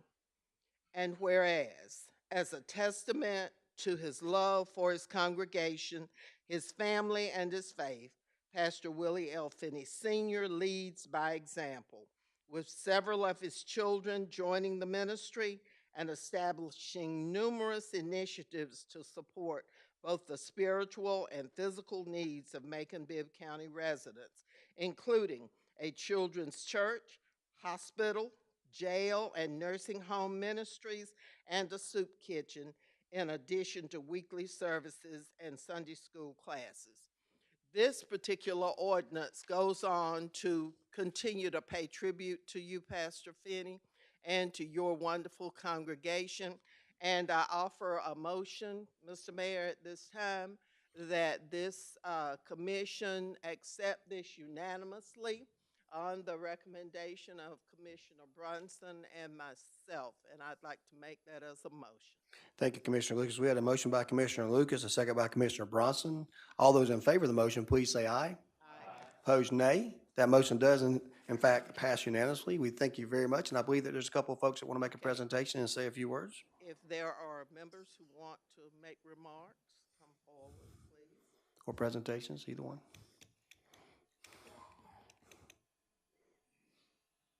While he makes his way up, I just want to say thank you, Pastor, for everything you've done. You've watched me grow up, literally, working with my father in the Bibb County Fire Department, and it's a great honor to stand before you today and honor you on this manner. So I will step off and come on over. Good evening, everybody. My name is Frank Gooden. I'm a member over at St. Peter Baptist Church. I've been there about 60 some odd years, and I've been under the leadership of Pastor Finney over 30 some odd years. And I tell you, we have really had a blessed time. The Lord has really uplifted that St. Peter Baptist Church and uplifted members, and we had a good time enjoying it. Now, this man here, he's a hard-working man. He ain't just a pastor. He will roll up his sleeve, and he'll go to work. He ain't gonna tell you nothing to do that he wouldn't do. If you need to go on top of the house, he going. If you need to go under the house, he going. So you don't find many pastors gonna do what this man do, Reverend Willie Finney. And I tell you, I've been blessed by being led by him. So if anybody that don't know him, y'all need to get to know him. Thank you.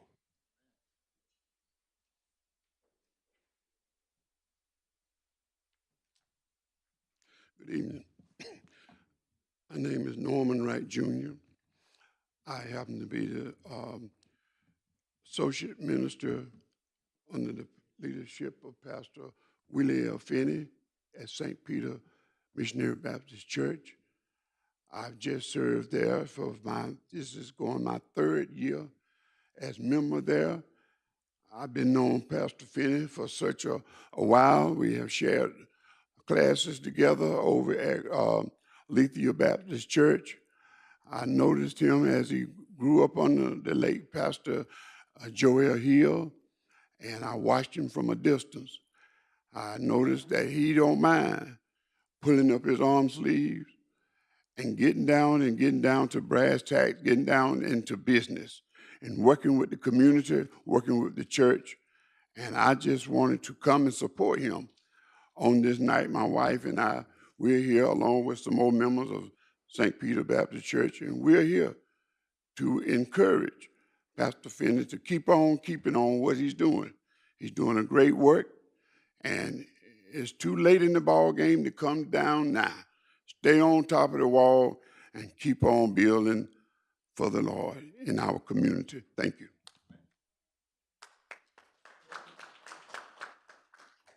My name is Lorraine Smith.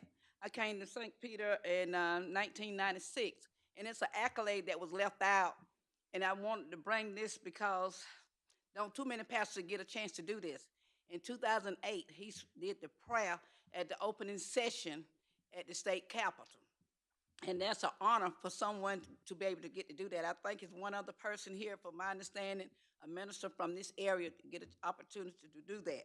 Now, Pastor Finney is a quiet man, but he carries a big stick.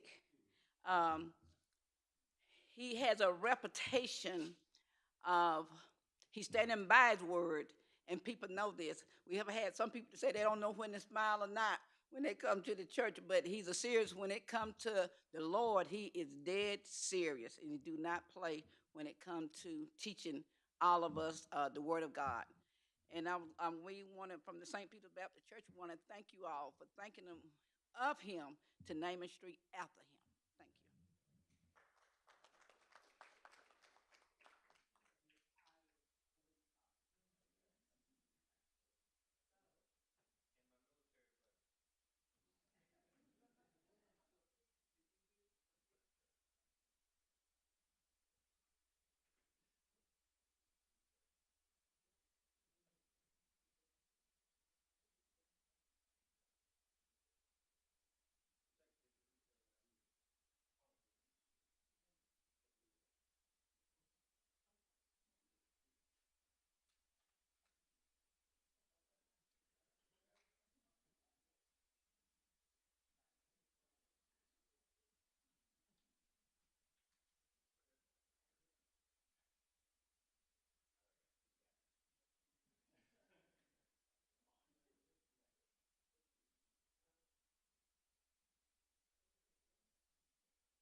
Let me thank our honorable mayor and Commissioner Luke and Commissioner Bronson, all of y'all. Y'all done a great work here in Macon, Georgia. And we just don't think and look and see all the great work you do. When I look around and see how the city of Macon is coming on and the work you do, I know it's not easy. It's a hard job dealing with personality. And we just thank God for each and every one of you. But I want to make a statement over there at St. Peter. I got there in 1990, January. But there was a man before I got there. His name was Peter R. Ben. This is his picture here. And he is the founder of the church. And so I didn't want to take all the credit from him and the great work that he done, because if the Lord hadn't laid on his heart the great work that he done, then I probably wouldn't be here. I am the third pastor that ever pastored St. Peter Baptist Church. Peter R. Ben was founded in 1952. He stayed there 20 years. And then he had Pastor Mim. He stayed there about 16 years. So being the third pastor in January coming up, I have 34 years. But I don't want never forget the founder that started everything at St. Peter Baptist Church. Really, it ought to be his name on that plaque instead of my name. I just thank God for all of you. May God bless you. Thank you.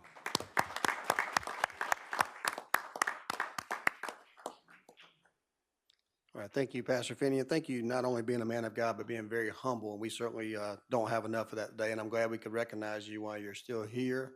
Too many times we wait till someone's gone before we have an opportunity to recognize them. So thank you for being here tonight, and thank you for those words. We have a couple more things to take care of before we finish our business today, and I'll go out of order just one more time. Commissioner Wynn, I know you're equally waiting to do that proclamation, but hold on just a second. We have some other royalty in the house tonight, and I want to make sure that I introduce a couple of folks and have them come down front so we can recognize them. You know, Macon-Bibb County has several sister cities that we work with, and we have great relationships throughout the entire nations. And certainly tonight we have a visitor here. I'd like to ask first our Queen Mother Nana Ajua, if you don't mind coming down forward to the front. And then we also have Chief Nana Atumba from Elmina, Africa. If you don't mind coming down right front, I want to recognize them.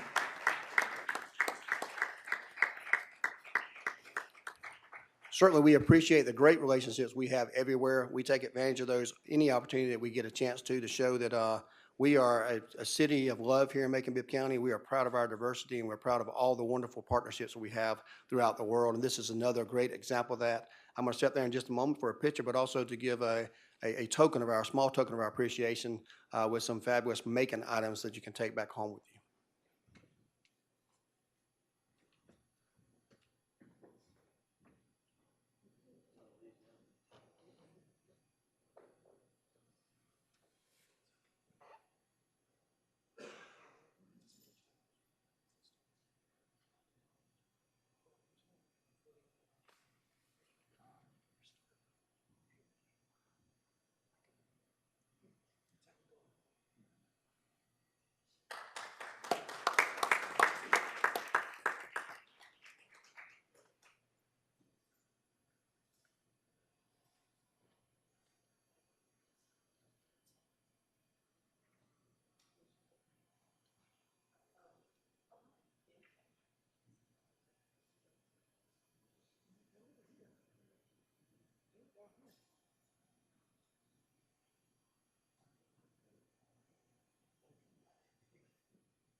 All right, we're going to go ahead and move on to our proclamation, which is congratulating the Washington Memorial Library on their centennial celebration.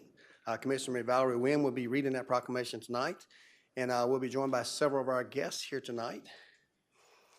I know they're very excited about all the wonderful things we have coming on at the library, and including our new expansion there at the Macon Mall. So, Ms. Wynn, we'll hear from you now. Thank you. I apologize for my. Speak in that microphone if you don't mind. I've got to hold my thing up here, even though I've got my reading glasses on. It's like a dark restaurant with little writing, okay? So I can read this properly. But it's a proclamation from the Office of the Mayor, Macon-Bibb County, Georgia. Whereas in 1906, Alan Washington Bellamy donated $50,000, that's a lot of money, for the site on the corner of Washington Avenue and College Street, known as Washington Place, for the construction of a new library to be built in memory of her brother Hugh Vernon Washington, with the construction being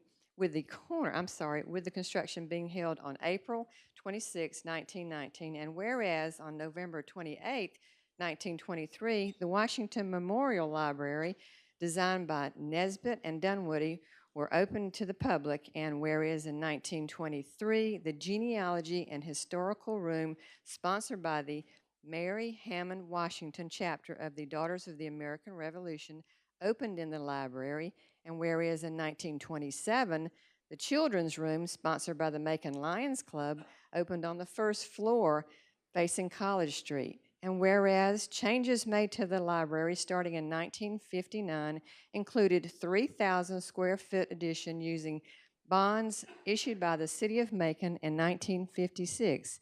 And in 1970, the Amelia Hutchings Library Collection was merged into the Washington Memorial Library Collection. Whereas in 1976, the library was remodeled and the land adjacent to it was purchased for the expansion and parking. And by 1979, the library was enlarged to the current size of 50,000 square feet. And the Middle Georgia Archives became a permanent part of the library in 1983. And whereas from 2005 to 2011, the library underwent extensive renovations and reopened with service-enhancing modifications, including a state-of-the-art computer lab, I've been there, and study rooms, new furnishings and lighting, and wireless internet. And whereas in 2017, the Washington Memorial Library was named one of the 10 most beautiful libraries in Georgia. And in 2018, the Business and Nonprofit Center, provided with funding from the Community Foundation of Central Georgia and the Knight Foundation, was established on the second floor of the library to support the research and development needs of individuals and organizations, nonprofits, and entrepreneurial endeavors. And whereas in 2021, the Memory Lab opened on the second floor, enabling the preservation of community members' memories through equipment capable of digitalizing home movies, scanning photographs, and converting audio-visual content images from legacy media to digital. And whereas to date, the Washington Memorial Library continues to serve as the central hub of operations for the Middle Georgia Regional Library System, providing excellent services and materials to all people. Now, therefore, I, Lester M. Miller, who I'm not, do hereby proclaim November 7th, 2023 as Washington Memorial Library Centennial Day. In Macon-Bibb County, I call upon the people of Macon, Georgia to join me in congratulating Washington Memorial Library on its centennial anniversary and encourage everyone to visit there during the upcoming celebrations, and to take advantage of the resources. Thank you to librarians and library workers for making access to information and resources available to all who walk through the library's doors. In witness thereof, I have hereunto set my hand and caused the seal of the consolidated government to be affixed on the 7th day of November 2023, signed by the Honorable Lester M. Miller, Mayor.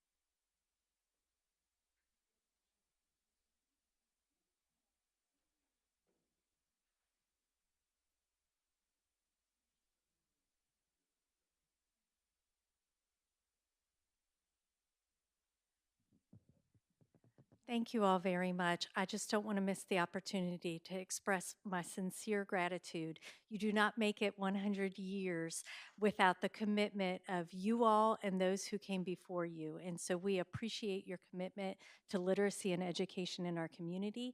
And we commit to you to be good stewards to make sure that it carries on well into the future. So thank you. Thank you.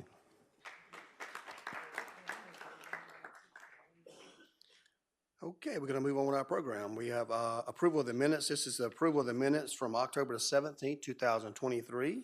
Can I get a motion to approve? Motion by Commissioner Water. We got a second? Second by Mayor Pro Tem Clark. All those in favor of the motion, please say aye.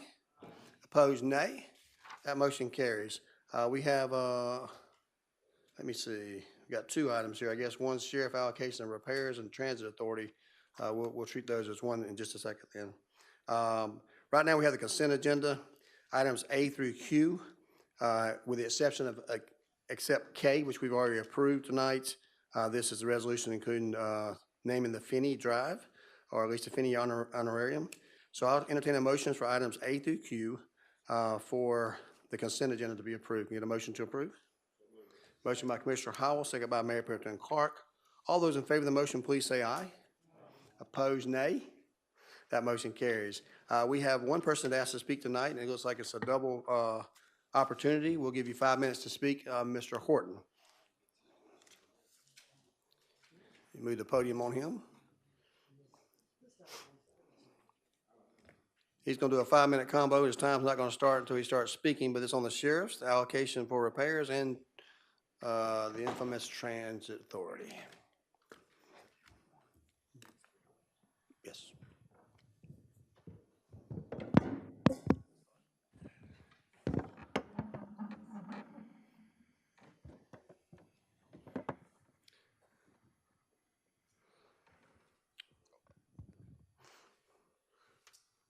Can y'all hear me?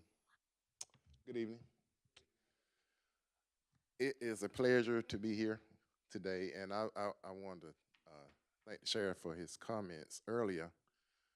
I heard a good bit of what he said, and I started the sheriff's department in 1990. And when I started there in 1990, there were always maintenance going on at the jail. Always being painted, maintained. And it's something that is going to continue on. And you probably would be better off if you got some information from former commissioners who could probably give you a lot of information on how to maintain that jail, because it's going to take a lot. That was in 1990. It wasn't nowhere near as old as it is now, so can you just imagine?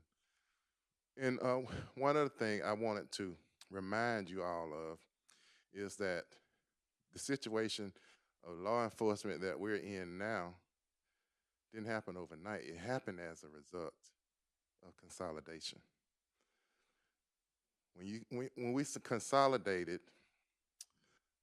everybody was so concerned about making it work money-wise, you forgot law enforcement-wise. And a lot of people who were employed at the sheriff's department were told that they had to take this packet or they would not get what they was promised when we signed the contract.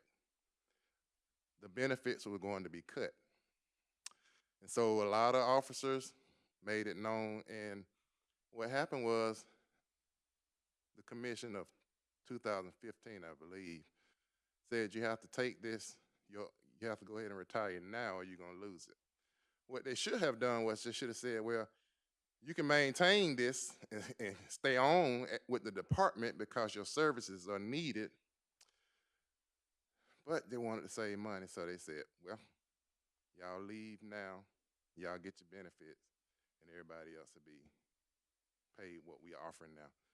I say all that to say the problem with the staffing started then, compounded with COVID. It just added to it. Then somebody had a bright idea that we needed to have a sheriff or a police chief. Why not both? We had a strong sheriff department and a strong police department that worked together. This commission has set the sheriff and whoever becomes the sheriff next for failure, because you didn't foresee that the problem of having such a mass exodus of sheriff deputies would cause such a problem down the line, all because you were so determined to make consolidation work. 2 minutes. I would like to see some people explain that. Now, there were some people who said, okay, well, we got consolidation, now we have to make it work. Understandable. we have to do a better job at letting the public know, because the public don't know. There's one person that is taking the butt of all the things that are happening, and there are so many more players than that. So I expect to hear some point of personal privileges at the end of this discussion tonight. At least saying that, taking some of the blame, because there's a lot to go around. Thanks. Thank you. Thank you for being here tonight. Ladies and gentlemen, this does complete our meeting for tonight. Commissioners, I would like to let you know that if you intend to go to the sneaker ball that's coming up in December, please let Ms. Ross know. And we also have our announcement coming up on the demolition that's going to happen on Thursday at 10 o'clock. 11 o'clock, I'm sorry, on Richmond. You can get with Ms. Ross and we'll give you information on that. That's a very important number that we're hitting there, and we all like for as many of you that can come, can be there on Richmond over off of Houston Avenue. So if there's no further business that brings us here today, this meeting is hereby adjourned.